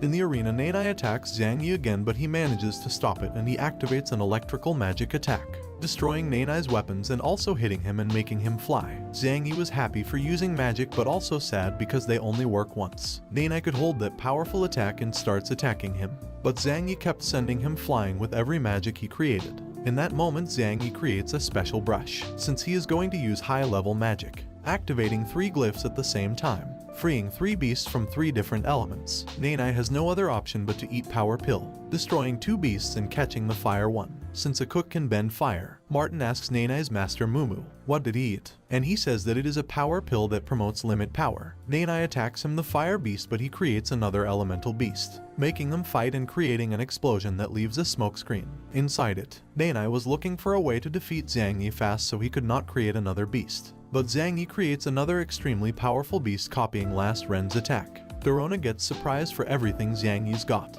but Aces tries to disgrace him, saying that that was just external power. Zhang Yi tells Nanai to surrender since he didn't want to hurt him, but Nanai refuses, saying that they were in a battle and Zhang Yi decided to continue with the battle. He attacks. Nanai creates various barriers to defend himself, but they didn't work because the elemental beast destroys it with an explosion that hits Nanai. He was lying on the floor and Sophices was about to announce the winner, but Mumu stops him because Nanai didn't give up. He was pretty injured, but he gets into his feet to keep fighting, and Mumu tells the story about Nanai. He was abandoned when he was a baby in Mumu's restaurant front door, and 10 years later he was cooking but he couldn't do it well. He was sad because times passed and he couldn't cook anything well. So one day he ran out the restaurant and Mumu went after him and saw him crying because he was having a bad time, and he also had a woman-like voice so people didn't like his food. Mumu calms him, saying that maybe cooking was not his talent. Maybe becoming a powerful fighter was it. And with that he managed to calm him, and now he wants to change people's perspective about chefs by becoming a chef who can fight. So he would participate in the festival to fulfill that. And the reason he doesn't give up is because they want everyone to recognize him as chef. Zhang Yi helps him, saying that he respects him as a chef, but Nanai pushed him, saying that he is not worthy because he doesn't know how to do anything. So Zhang Yi puts a Marachan out and gives it to Nanai to eat it, and after that he lies on the floor after tasting something so delicious. Nanai thinks that now Zhang Yi also beat him at being a chef, but when he was getting him up from the floor, he says that anyone can be a chef as long as they have a heart. As a person he can be anything he wanted. After that Nanai goes to his master and he asks him if he is a chef, and Mumu with a big smile says that he is a very good chef. Nanai cries out of happiness to see that his master recognizes him as a chef, and he thanks Zhang Yi for helping him, promising that he would come back stronger in the future, whether cooking or fighting. After that Sophices announces the winner and presents the next fight, Billy against Barry's brother called Buno. Basil asks Mike who is the strongest, and he says that they both are, but Buno should be stronger. On the other hand, Aixa congratulates Zhang Yi for winning, and when he meets with Isabella, he says that maybe he gets to fight her if he wins the next fight against Ali. Isabella says that she is not sure about Ali winning against Buno since Buno is not weak as his brothers. Since she felt a powerful limit power in the arena, Buno was happy because he finally would be able to fight against a powerful person. Ali was happy as well because he was going to fight someone of the same branch. And after all that, the fight begins. Buno attacks first, hitting Ali with a strong blow, but Ali blocks it. But the attacks was so powerful that numb his arm.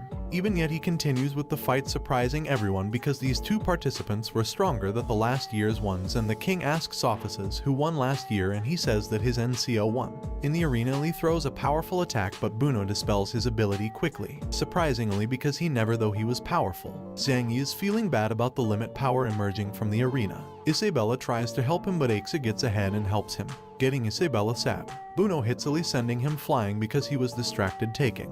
Buno though he had won, but suddenly he feels a strong pressure and he realizes that it was Ali who was using his limit power with his arms, hitting Buno so hard that he destroys most of the arena. After that attack Ali had his arms damaged, and Buno gets out from the debris transformed into his dragon form, and with one beating of his wings he makes Ali go back, surprising him because he never though his dragon form was so powerful. Buno starts making fun of Ali, but Ali uses his limit power and attacks many times, but it doesn't work because Buno was stronger, sending Ali flying with just one blow. Buno starts stepping on him aggressively, avenging his brother's defeat, but then Ali stops his foot with one hand. Ali uses a very powerful ability that he planned to use against Ren's, but seeing that he was so powerful he had no other choice but to use it against Buno. Buno was a bit scared and planned to attack Ali, but he pinches him with a very powerful wave, making all the fire expands through Buno's body. Ali explains that this fire comes from his limit power, so it can't be put out with normal methods. Basil asks Mike why did he taught him such a powerful technique, and Mike says that he didn't taught him that. It was Ali who managed to dominate alone after he learned the fire ability. Mike decides to go since he already knew that result. Back in the arena, Ali suggests Buno to give up, but he keeps attacking.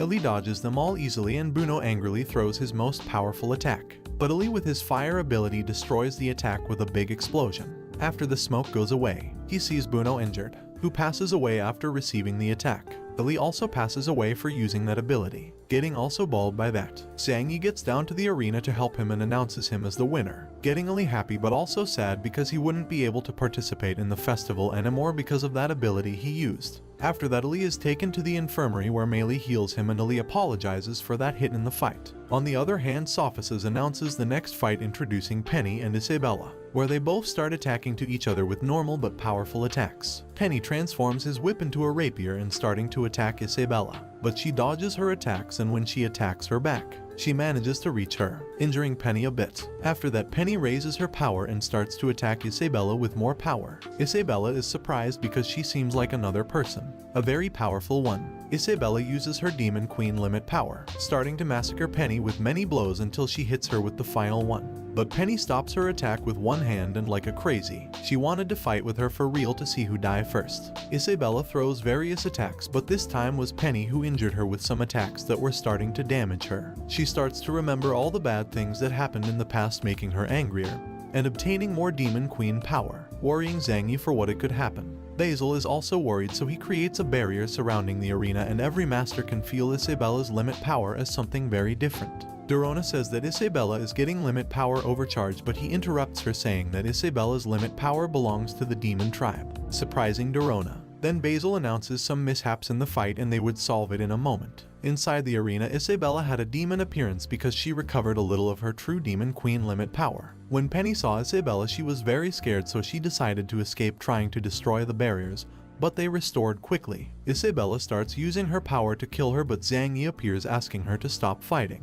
Otherwise they would discover her true identity. Her fight was over anyways. Isabella tells him to give her orders, sending them both flying with just an aura. Isabella catches Penny out of the air because she wanted to kill her. Zhang Yi hugs her and asks her not to kill her, otherwise she would attract unnecessary attention. But Isabella starts listening to a voice that tells her to kill Penny, so she was going to do it. In that moment, Zhang Yi tells her that Basil told him the truth about why she was moving away from him, and he promised that together they would go back to the demon tribe. When Isabella hears that, she starts to calm down, but she starts to listen to the Demon Queen's voice saying that she shouldn't be depending on a human being, that she should kill them all so she wouldn't have any troubles on her way. Zhang Yi notices that he is losing her again. He tries to calm her, but she pushes him away to get close to Penny and kill her. But Zhang Yi stops her and kisses her to see if she can calm. The ring starts to activate, making Isabella remember everything they've been through. After that, Isabella calms down and blushed. She asks him why he was so imprudent and kissed the Demon Queen. But before he could answer, she ends up passing out for using so much power. Penny wanted to keep fighting and Zhang Yi was afraid because he forgot his magic brush.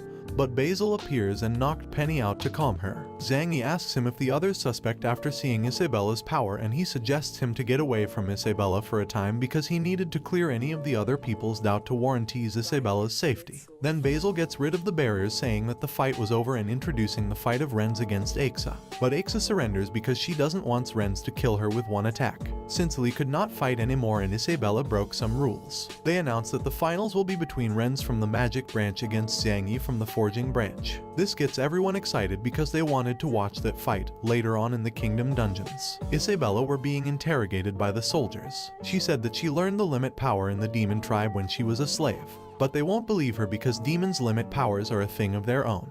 Then Basil appears and says that a human being can have the same limit power as the demons since both powers are identical, but each tribe develops it differently. The scared soldiers asks why the director is in the kingdom's dungeons, and Basil says that he is there because he doesn't want his students to be treated horribly, scaring the soldiers. On the other hand, Penny was being interrogated as well, but she didn't say a word, making the soldiers angry, who were about to use the force against her. But Sato appears, and once he is alone with her, he apologizes, calling her Princess Penny. On the other hand, Zhang Yi went to visit their injured friends. Moto asked him if Isabella won the fight, and he says that she was disqualified for using demon power limit just as Penny, who used beast limit power. He also says that his next opponent will be Renz, scaring everyone else because Zhang Yi decided not to surrender. Ali asks if he is ready for when Renz uses his dragon from, which will make him even more powerful than he already is. Zhang Yi says that he haven't thought thoroughly, but the only thing he knows is that he has to win.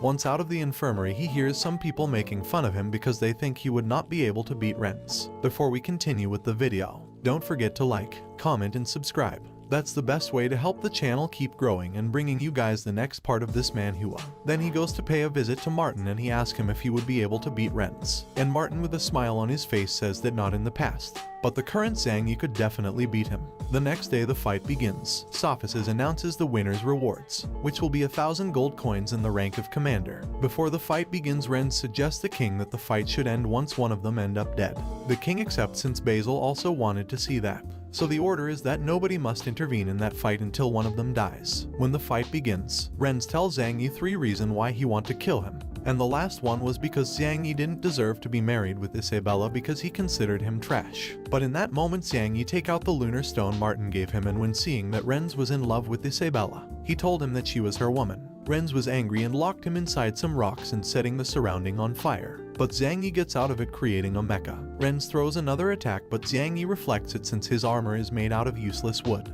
He approaches fast to Renz to hit him but Renz dodges it very easily. Zhang Yi keeps attacking him but Renz protects himself with a barrier, but suddenly behind him some little bombs appear, which end up exploding. Renz was injured and Zhang Yi takes the opportunity to cut him in half, but it was just a water clone which gets bigger. Catching the mecha, Renz plans to crush him but since the mecha was made out of useless wood, he couldn't, so he rather opt to drown him, getting the water inside the mecha. With no other option, Zhang Yi gets out of the mecha and being vulnerable for Ren's attacks, but Zhang Yi stops him using X's ice magic. Though we see Zhang Yi with an armor called Magic Knight which he easily created because with the lunar stone, everything that he thinks about just appears before him. When Renz notices that he wanted to beat him with magic, tries to lock him out again but Zhang Yi manages to escape and to get close to Ren's body since he thinks that mages are weak in melee close combat.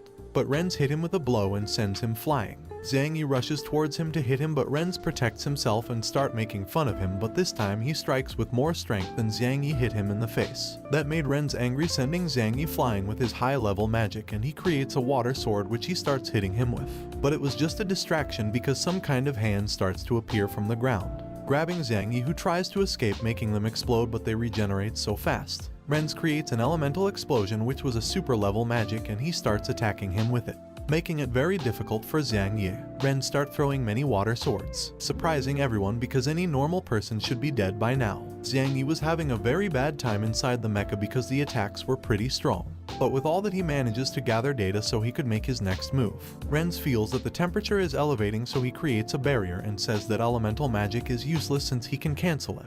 When Zhang Yi is ready he shoots a powerful laser, surprising everyone because he took that one from Fei. But Basil is asking why there is no magic aura. In the arena, Zhang Yi escapes from the rock hands while Renz was distracted since he was injured by the laser, making him angrier than he already was. Renz prepares another attack called Destruction Hurricane which was world level magic, surprising Zhang Yi because there was more levels of magic. Zhang Yi uses the laser but this time it doesn't work since Renz protects himself with the hurricanes. Renz prepares an attack to kill him with precision. The rock hand starts to appear once more, making Zhang Yi escape, because if they catch him again he would be done for. The hands end up grabbing him since they were faster. Then Renz throws the hurricanes making them impact Zhang Yi's armor, who is having a bad time inside it. Renz starts taking a crazy personality, making fun of Zhang Yi for not being able to stand up. In that moment we can see Ren's past, who had a powerful right eye named Magic Iris. This eye could absorb any kind of magic, not being able to control it. Renz had to get away from his family. There were only a few people who had that eye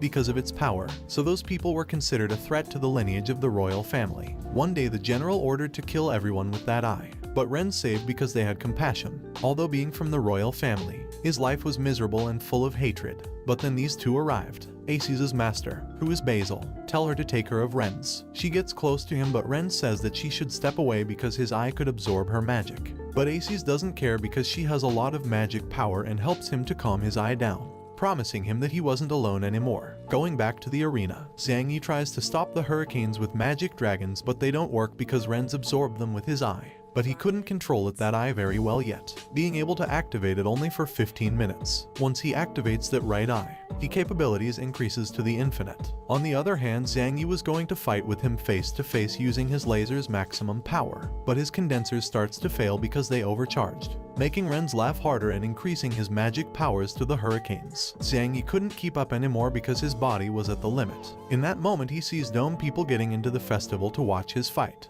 Isabella, who cheers him, telling him not to forget the promise of getting back together, making Zhang Yi happy for what she said. Renz gets angry seeing that Isabella is supporting Zhang Yi, so he tries to kill him so she could see that he was stronger and better than Zhang Yi. But he manages to escape from the hurricanes with the help of the mecha so then he could start hitting him. And those strikes made more damage than before. Zhang Yi was in pain and surprised because those hurricanes managed to dent his armor made of useless wood. When seeing that Renz was busy fighting the mecha, he takes out some experimental blueprints, a very powerful ones, but he was afraid to use them because he didn't know if he could control the damage that might cause. Zhang Yi tells Renz to use his dragon form since he is going to defeat him in front of everyone. Renz captures the mecha easily after hearing that, and angry he says that he would not use his dragon form since he was too weak for him. Zhang Yi creates a nuclear weapon from the experimental blueprints that goes by the name of Nuclear Hawkeye, which he attacks Renz with, and he activates a world-level barrier that goes by the name of Holy Angel. Zhang Yi's attack creates a dome surrounding Renz, and after that the attack ends up exploding inside the dome. This created a strong wave of light that even Ali and Moto could feel being so far away from the arena. And inside the arena everybody else was saved because of Basil's magic. The public gets scared when noticing that the whole arena was destroyed by an enormous fireball that was floating over, surprising even the masters. Sophices is very happy to see Zhang Yi's big progress, because if he joins the White Dragon Knights, they would be so much stronger. In the arena we can see Zhang Yi, who had to cover from his own attack, but he got damaged anyways. And after seeing the ball of fire he was happy because before that he created a barrier surrounding the fire so its energy couldn't escape. After that, the fireball is absorbed by Renz, making the barrier smaller, where we can see lava coming from it. Everybody is in shock, and they see a devil, a spirit of fire, and after eating a big part of the fireball he goes in from the lava. Renz comes out, who activated his dragon form to protect himself. Aces is surprised to see that the terrestrial dragon form had evolved when being in danger. With no time to lose, Renz uses the lava to attack Zhang Yi, who manages to dodge it, but his armor was starting to fail and Renz took advantage of it and sends him to the floor with a single strike. But he could protect himself thanks to a barrier. Zhang Yi tries to use his brush, but Renz steps on his hand and then starts stepping on him to the death. With that, Renz wanted to show everyone that Zhang Yi was weak. Zhang Yi starts to laugh at him, saying on the outside he seemed easy, but on the inside he just wanted to draw the attention of the people surrounding him. He says that he shouldn't wish others wives and that the other event had been decided with Zhang Yi's victory. Renz was going to kill him to shout his mouth. Isabella wanted to intervene, but Zhang Yi cuts his arm with the laser, surprising everyone with what he just did. After that, his armor completely runs out of power and Renz was very angry for what he did, so he was about to use of his limit power to kill him. Renz attacks, but his body starts to behave weirdly. Zhang Yi says that his senses will start failing until his last cell dies. After losing his sight, Renz asked Zhang Yi what was happening because he couldn't see but he could hear voices. Zhang Yi explains that when he absorbed the explosion he already knew he had won, because all the symptoms he was feeling were because of radiation. In this part, what I understood was that when Zhang Yi created that big explosion, Ren's DNA code was bombarded by the nuclear core, causing irreversible damage. Ren start bleeding everywhere and Aces was going to help him, but Basil stops her because Ren's must experiment his own difficulties. Ren starts screaming in pain and Zhang Yi tells him to surrender, but in that moment Ren's body start to wrinkle, turning into something really ugly. Even so, Ren's gets up to keep fighting. He didn't want to lose against Zhang Yi since it would be shameful. Zhang Yi was angry, so he hits him to end it once and for all, surprising everyone. He defeated Ren's, leaving him at the edge of death. Sophices enters the arena. He was happy and he announces that Zhang Yi was the winner. Everyone was happy because no one expected that result. Aces asks Basil to cure Ren's, but he says that it would be very difficult because he never saw something like that. But he promised that he would find the cure. On the other hand, Zhang Yi ends up passing out. He was exhausted. Isabella catches him and thanks him for keeping the promise. Martin was very happy because despite always finishing last in the former events, they could win one with the help of Zhang Yi. In that moment, the king arrives and hands over the trophy to Martin, making everyone in the forging branch happy. In the night, everyone was looking for a cure for Ren's, but they didn't know how. Also, Ren's was getting worse, so Basil gets out a very powerful stone. A stone known as the Development Stone, which was the artifact that built the world and all living creatures. They use it on Ren's to try to cure him. Basil says that he saved his life with that, but he would have to live with all the imperfections. Aces asks how is it possible that this stone had so much power, and Basil says that he will tell her in the future. Ren's wakes up, but he wanted to kill Zhang Yi and Aces calms him, hitting him, saying that the fight was over and Zhang Yi won. He was sad because besides he lost the fight, he now has imperfections all over his body. On the other hand, Zhang Yi wakes up and realizes that he is with all of his friends who wanted to celebrate for winning the festival.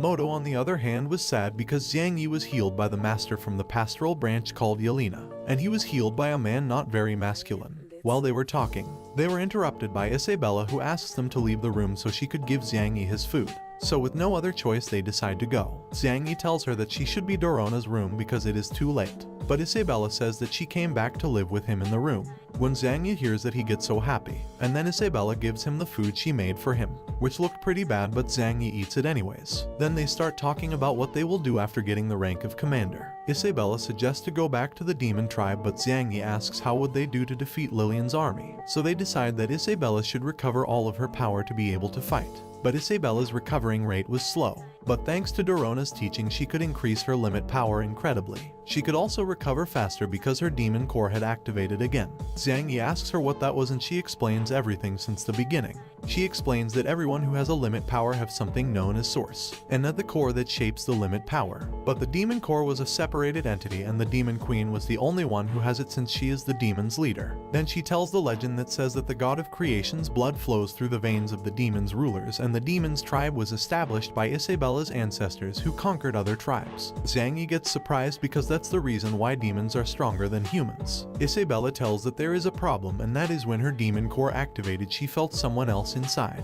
And that other personality was the evil demon queen. And once in the house he talks with Isabella about the demon queen's personality. Xiang Yi asked her if she changed her personality in other opportunities, but Isabella says no, since this started happening after Lillian stole her powers. Xiang Yi asked her why did she stole her powers, since that could lead them to a way for her to get her demon queen's limit power back completely. Isabella didn't know exactly what that was, but she remembered some features so Xiang Yi could draw it. But when drawing it he realized that it looked like a penis, so he asked her to be more specific so he could draw it later. Then they both go to visit the forge class, which had become popular thanks to Xiang Yi. Then Xiang Yi shows Martin the drawing he made with Isabella and asked if he have seen that dagger since he has visited numerous corners of the plains. Martin says that maybe he had seen one but he didn't remember well, and he asks Xiang Yi if that was one of his new creations. He says no, since he found that design in the demon tribe and he wanted to study it so he could contribute with humanity's progress. But Isabella interrupts him saying that this dagger killed the demon queen.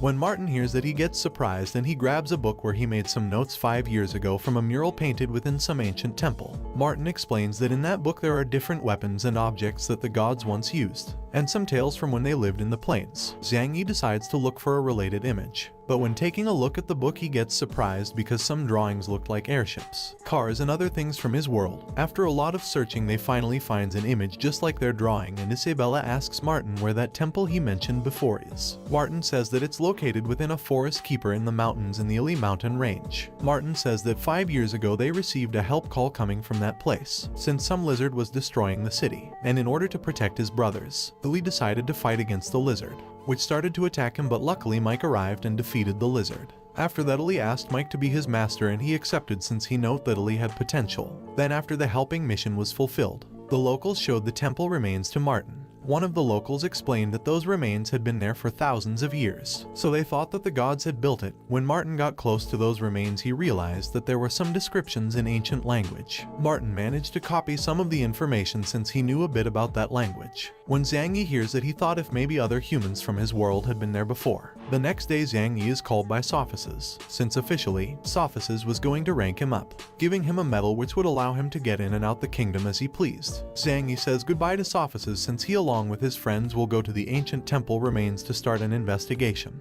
Martin asked him to take the lunar stone with him, but Xiang Yi refuses because that stone was very important for the kingdom, although he really wanted to take it. After that, Xiang Yi builds a car and he started his journey. And in that moment a knight arrives saying that the regent had returned to the kingdom after annihilating the whole East tribe. He also says that he is in a meeting with the king and the king ordered Sophices to go to the palace. Once Sophices is arriving the palace he found himself with the regent who was releasing his power while walking. Sophices asked him why did his father commit suicide after talking with him. Angus says that he just told him the truth about the world and he was planning to tell him as well, but it was very soon for him to comprehend. After feeling some of Angus' powers, Sophices starts to bleed a bit. After that he swears that he would kill Angus with his own hands to avenge his father. On the other hand, Zhang Yi built a helicopter in which they arrived the mountain range faster. But they were all dizzy because of the altitude. Billy reunites with some of his child friends who were surprised by the helicopter Zhang Yi built, since it was a divine object for them. Then they took them to the village, and they were surprised to see that people living there were very strong compared to the people in the capital. Then by afternoon, this guy tells Zhang Yi that his helicopter looked a lot like the drawing inside the ancient temple. Zhang Yi explains that this was the main reason why they were there, to investigate about those drawings. And that guy said that he would tell everything about that in the morning since they must be tired for the long trip. Everybody says goodbye and they go to sleep, and when Zhang Yi sees that Isabella is separating the blankets, he says that he brought his to sleep on the floor. Isabella says that for that one night he could sleep on the bed since he wasn't totally recovered from his wounds. Zhang Yi was pretty excited since he thought he had a chance with Isabella, but sadly he quickly realized that Isabella decided to sleep on the floor. The next day they go to see the remains, and one of the guys told them that his ancestors said that that's where the gods used to live, and currently they used it for New Year's celebrations. After a long searching process, they finally found the dagger they'd drawn, and their rings started to shine as well as some writings in the mural. After that, a secret door opens where the mural was, surprisingly because he never heard about that mural having a secret door before. Before going in, Zhang Yi creates some sensorial spiders with cameras, and he sent them to investigate if they could find something dangerous inside, since they don't really know what to expect inside. After a little while he confirms that nothing dangerous is inside, so they decide to go in, and suddenly all the torches surrounding them lighten up themselves. On his way, Zhang Yi asks himself if their rings maybe broke the seal of that mural, and also if he could find some clues about how and why he arrived to that world. Then, Moto and Ali starts to feel a power increasing. Isabella says that they are feeling it because there is a big amount of limit power inside. In that moment, Zhang Yi receives a signal coming from his spiders saying that they found something.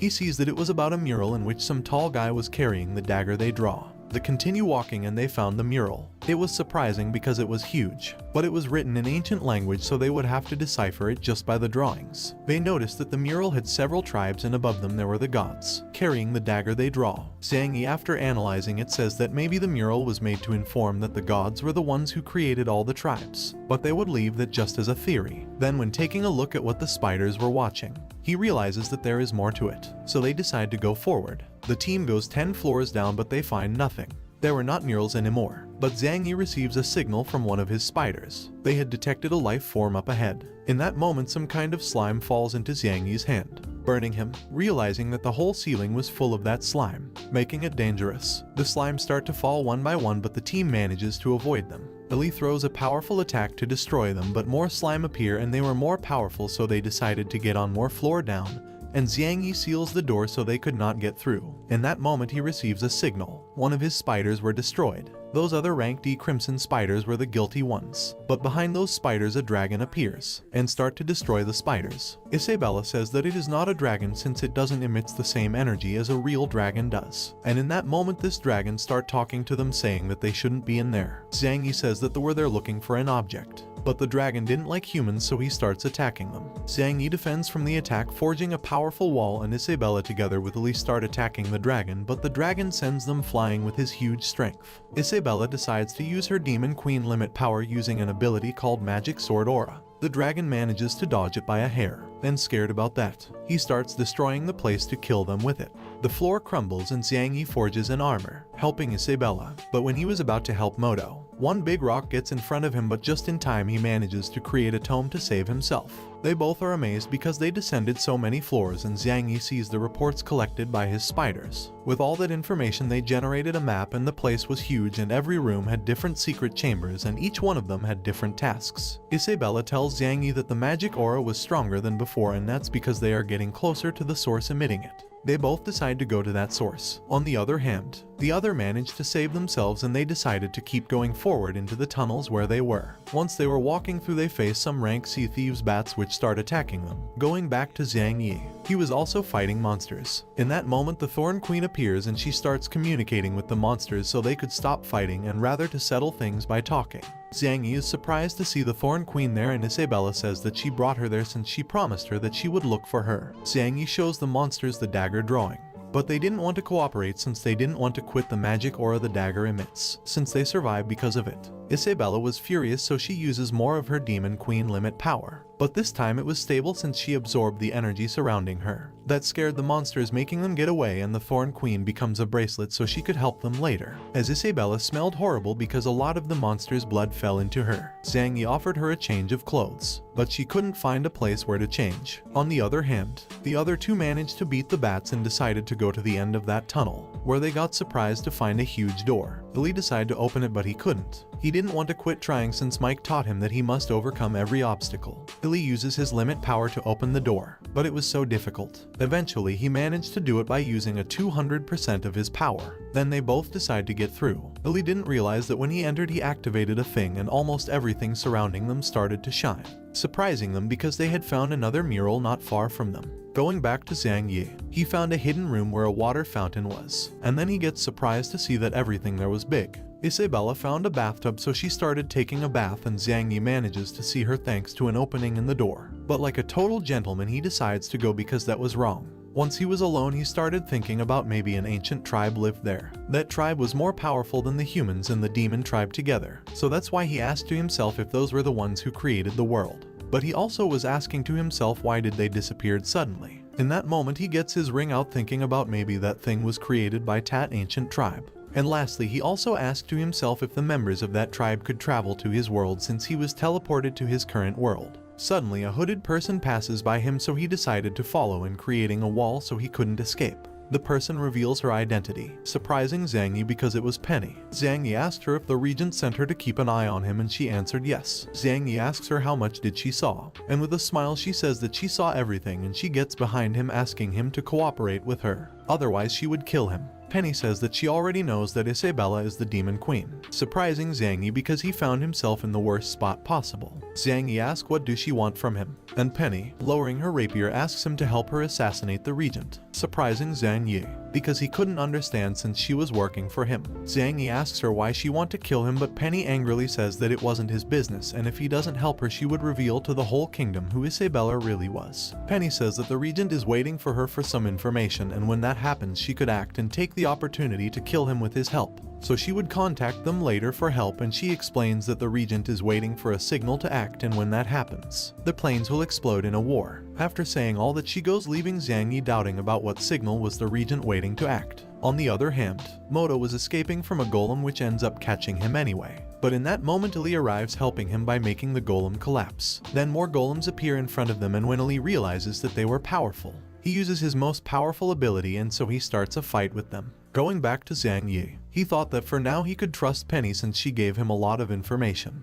But then the dragon appeared and grabbed him with its tail. The dragon thought that Zhang Yi wanted his gem and it was going to eat him. But Zhang Yi didn't know about anything about any gem. In that moment, Isabella arrives, attacking the monster and saving Zhang Yi from dying. The dragon was very angry and starts fighting with Isabella for real. When Zhang Yi realizes that she couldn't fight half naked, he creates an armor for her, and he explains that this armor has many enhancements so the user could not be defeated so easily. Isabella says that she didn't need that thing, but she was happy on her inside since she always see him working on new interesting projects. So the fight against the dragon begins, but Isabella was in disadvantage since the armor increased her power, making it difficult to control. Then the dragon catches Isabella. Zhang Yi also starts to fight using a magic armor and injuring the dragon. Zhang Yi frees one of his spiders to follow it to its hideout, where it uses the dagger's powers to recover itself and obtains more power, making it evolve. Then they arrive and realizes that the dragon is in fact a lizard that absorbed the dagger's aura, making it evolve. And that was the reason why the lizard didn't want them to find the dagger. When they see the dagger, they realize that it was identical to the one they draw, and that was the weapon Lillian used to steal Isabella's power. After that, the fight against the lizard starts again, which was more powerful this time. Even Isabella's sword couldn't damage it. Zhang Yi manages to catch him with some special pincers, and Isabella notices that she has an opportunity and uses a magic ability with her sword, destroying the magic barrier the lizard created to defend itself. Zhang Yi takes this advantage to take the dagger, and as he already knew that the dagger could steal powers, he thinks that it is the gem inside the dagger, the one with the powers. Zhang Yi also realizes that the gem looks the same as the gem in their rings. The lizard begs them not to take the gems, but in that moment they decide to try the dagger on the lizard,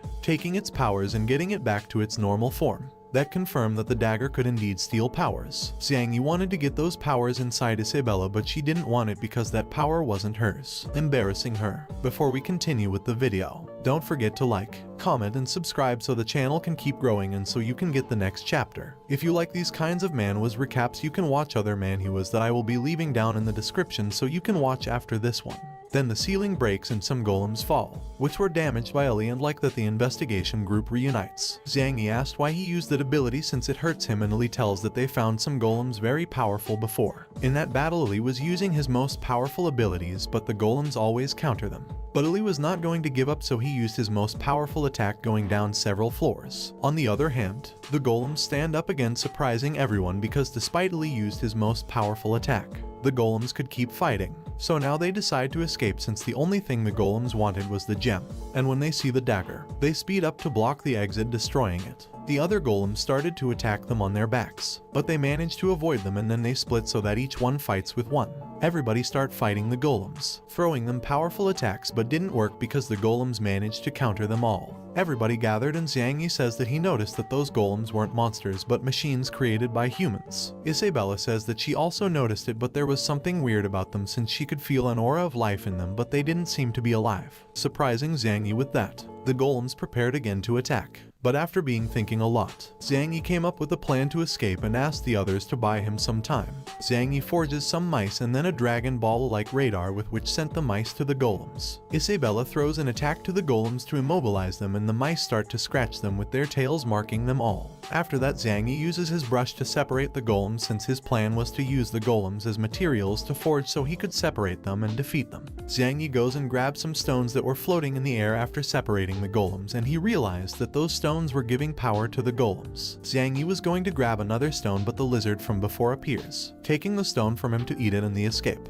They decided to let him go because they already got what they needed, and in that moment Ali gets in bad shape for having used his limit power without resting. Xiang Yi told him not to worry since he was going to use those stones to heal him. And so he puts the stone into the dagger, healing up Ali. Xiang Yi got happy because it was really easy to use it, and he compares it with the lunar stone, but that stone was different since it represented life. So when he gets back to the kingdom, he will ask Basil for a good explanation about the origin of that powerful stone.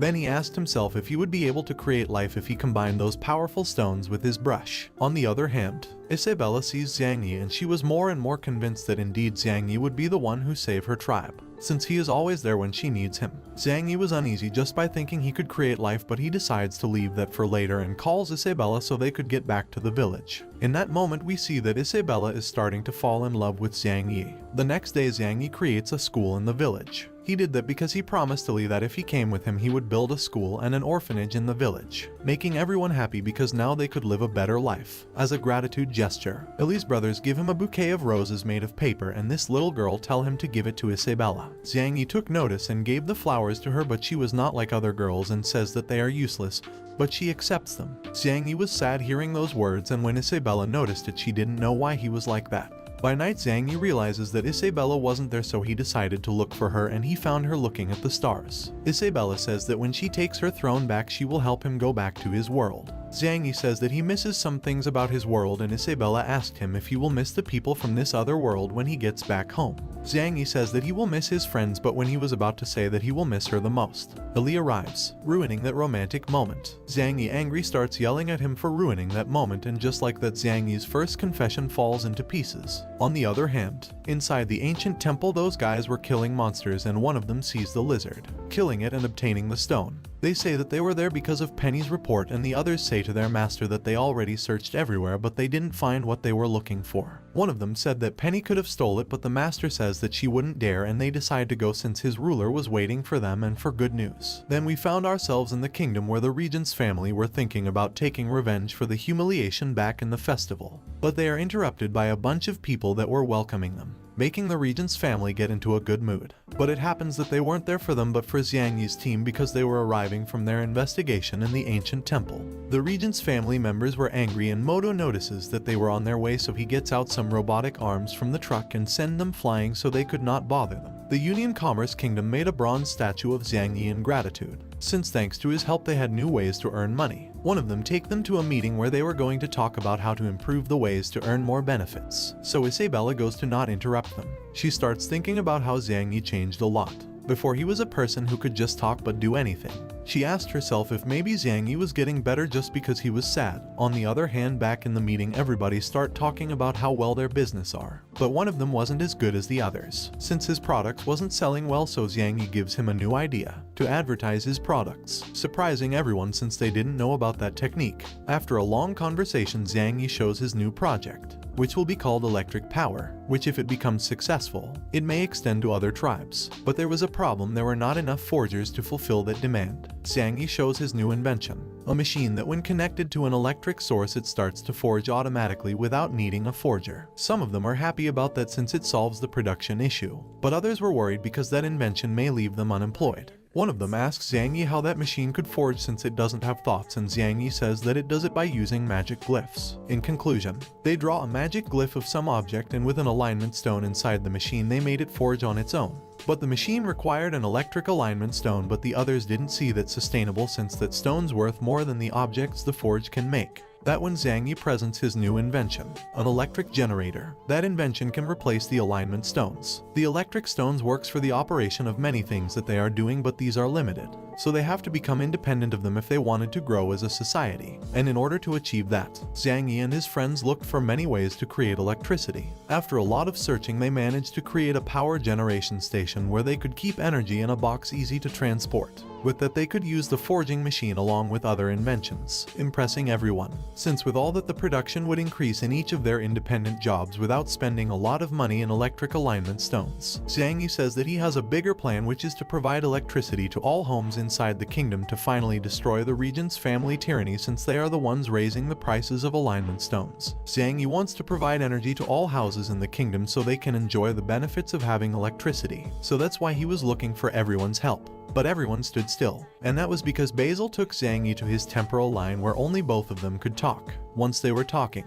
Xiang Yi told him everything that happened in the ancient temple. When Basil knew that he had the red stone and the dagger, he asked him to show them to him. When showing the objects, he says to Basil that maybe he could create life if he uses the stone well. Basil, very upset, told him not to do that since it was forbidden, and he starts pressuring him and asking him if he didn't value life, since he wanted to create new lives. Xiang Yi, very scared, was thinking about why Basil was behaving like that. Plus, he wasn't planning on creating life. He was just curious. Basil calms down after reading his mind and realizing that indeed he was only curious, and apologizes because he used a lot of strength to get out his true intentions. Before he goes, Xiang Yi asked why he got angry just like that and why it is forbidden to create life. Since Xiang Yi comes from another world, he planned to tell him everything only to him. So using his magic, he takes him to an illusion where he shows the origins of that red stone, which is capable of create life. In that illusion he can see the ancient temple where they recently made an investigation. That illusion was part of Basil's memories, and in that moment a bunch of human beings appear, and surrounding them there was the gods tribe that Xiang Yi saw on the ancient temple's murals. And those human beings were thanking the gods for teaching them magic. Xiang Yi asked why were they thanking them, because he heard that magic was taught by a dragon.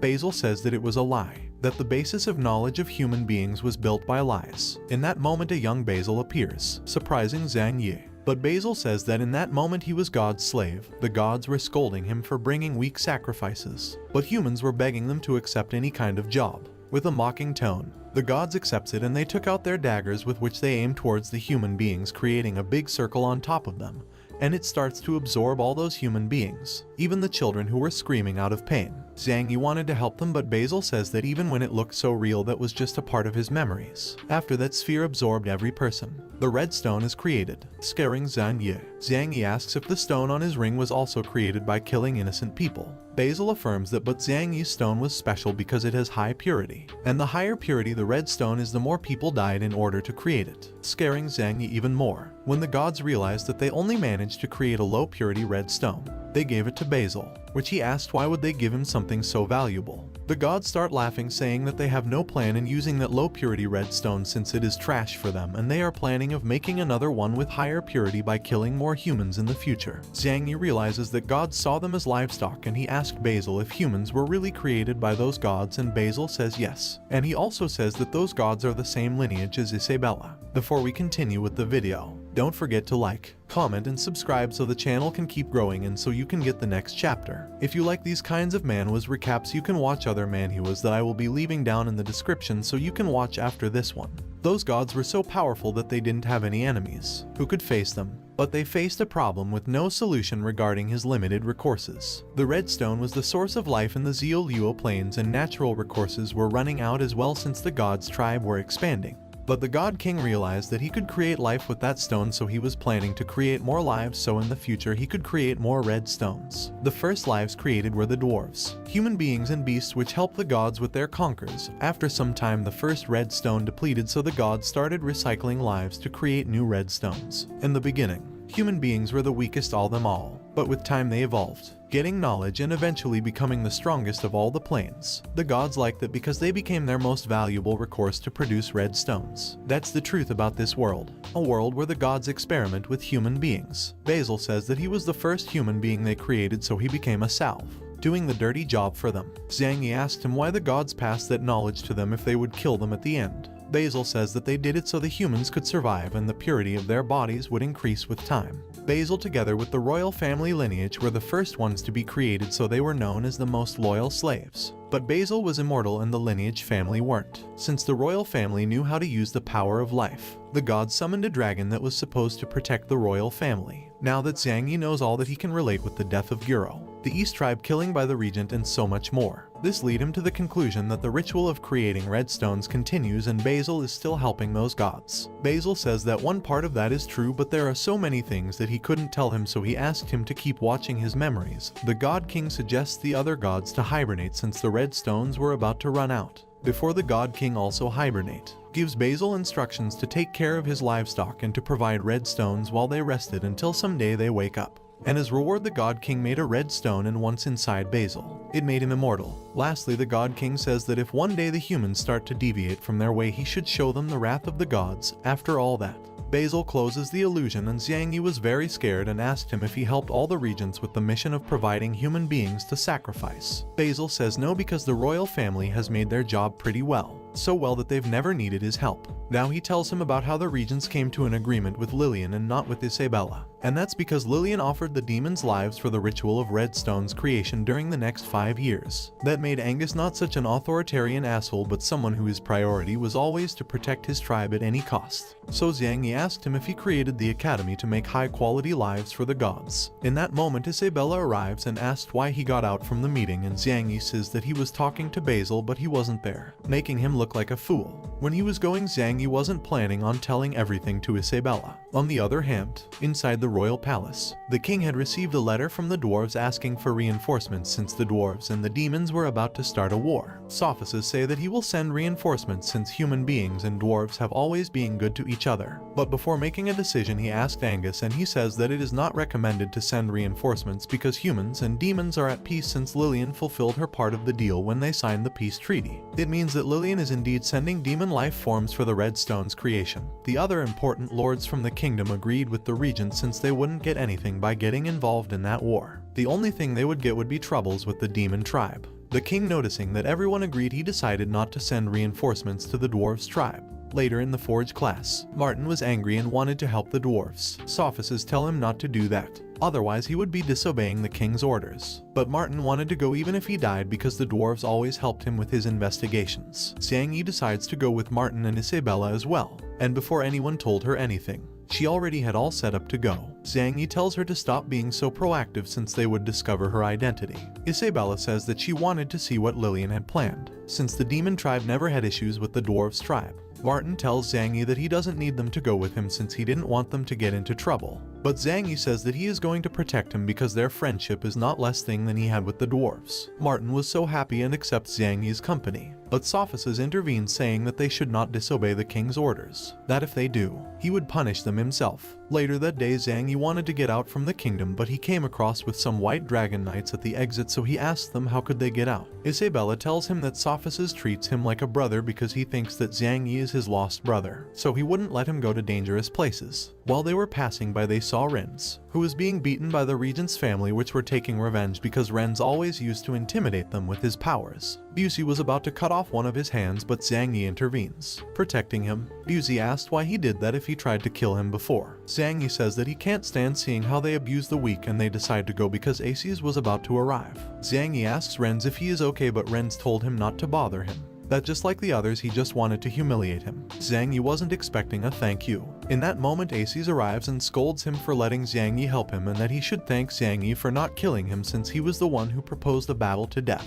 A sad Renz thanks Xiang Yi for not killing him in the festival and then he just ran since he had anything else to say. On the other hand, Aces apologizes with Xiang Yi for always underestimate him and for what he did for Renz. But now he would have to overcome his obstacles by himself, changing subjects. Aces was very angry with Xiang Yi because he used to sell dolls about her, but she let it go since she realized that he was a good kid. By night, this group gathered to the go and helps the dwarves tribe.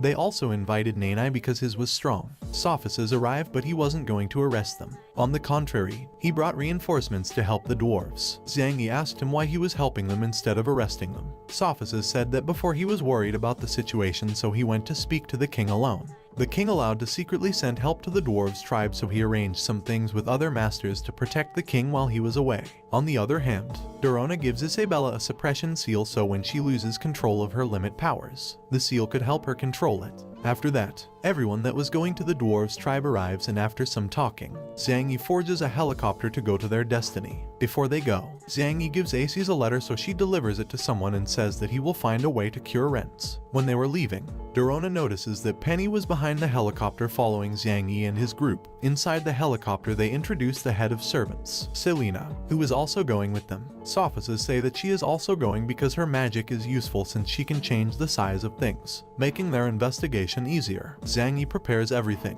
loading a map into the helicopter so it can be auto-piloted and he could rest. On the other hand, near the dwarves' kingdom, Prince Marvin along with other dwarves were escaping from the demons, and they were about to catch them so Marvin was going to buy his friends some time so they could escape. The others were very sad leaving him to go and find reinforcement and help him. On the other hand, the others were talking in the helicopter about how to face the demons but they were attacked by some flying stingrays. The demons were about to attack them once more but Xiang Yi attacks them with the heli's weapons which were damaging the stingrays even protected by magic. The demons decided to go, surprising everyone. That helicopter was really powerful and Xiang Yi was happy about that. But Sophices tell everyone to prepare themselves since a huge wave of demons were approaching.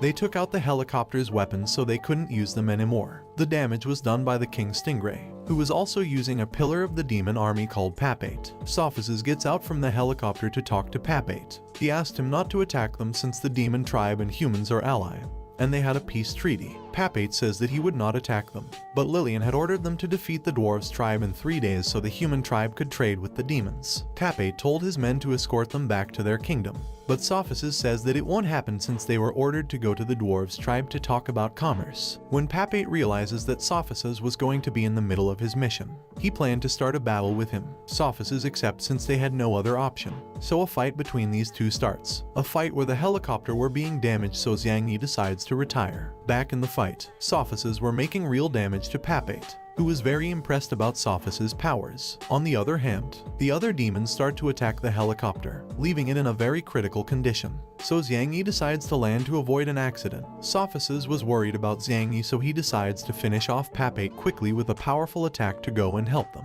Papate was trying hold the attack but it didn't work, since it landed on his body receiving a lot of damage. After that, Sophices decides to go and help Xiang Yi, who in a blink of an eye was beating almost every demon on his way. Sophices orders him to step aside but Papate destroys their helicopter. Sophices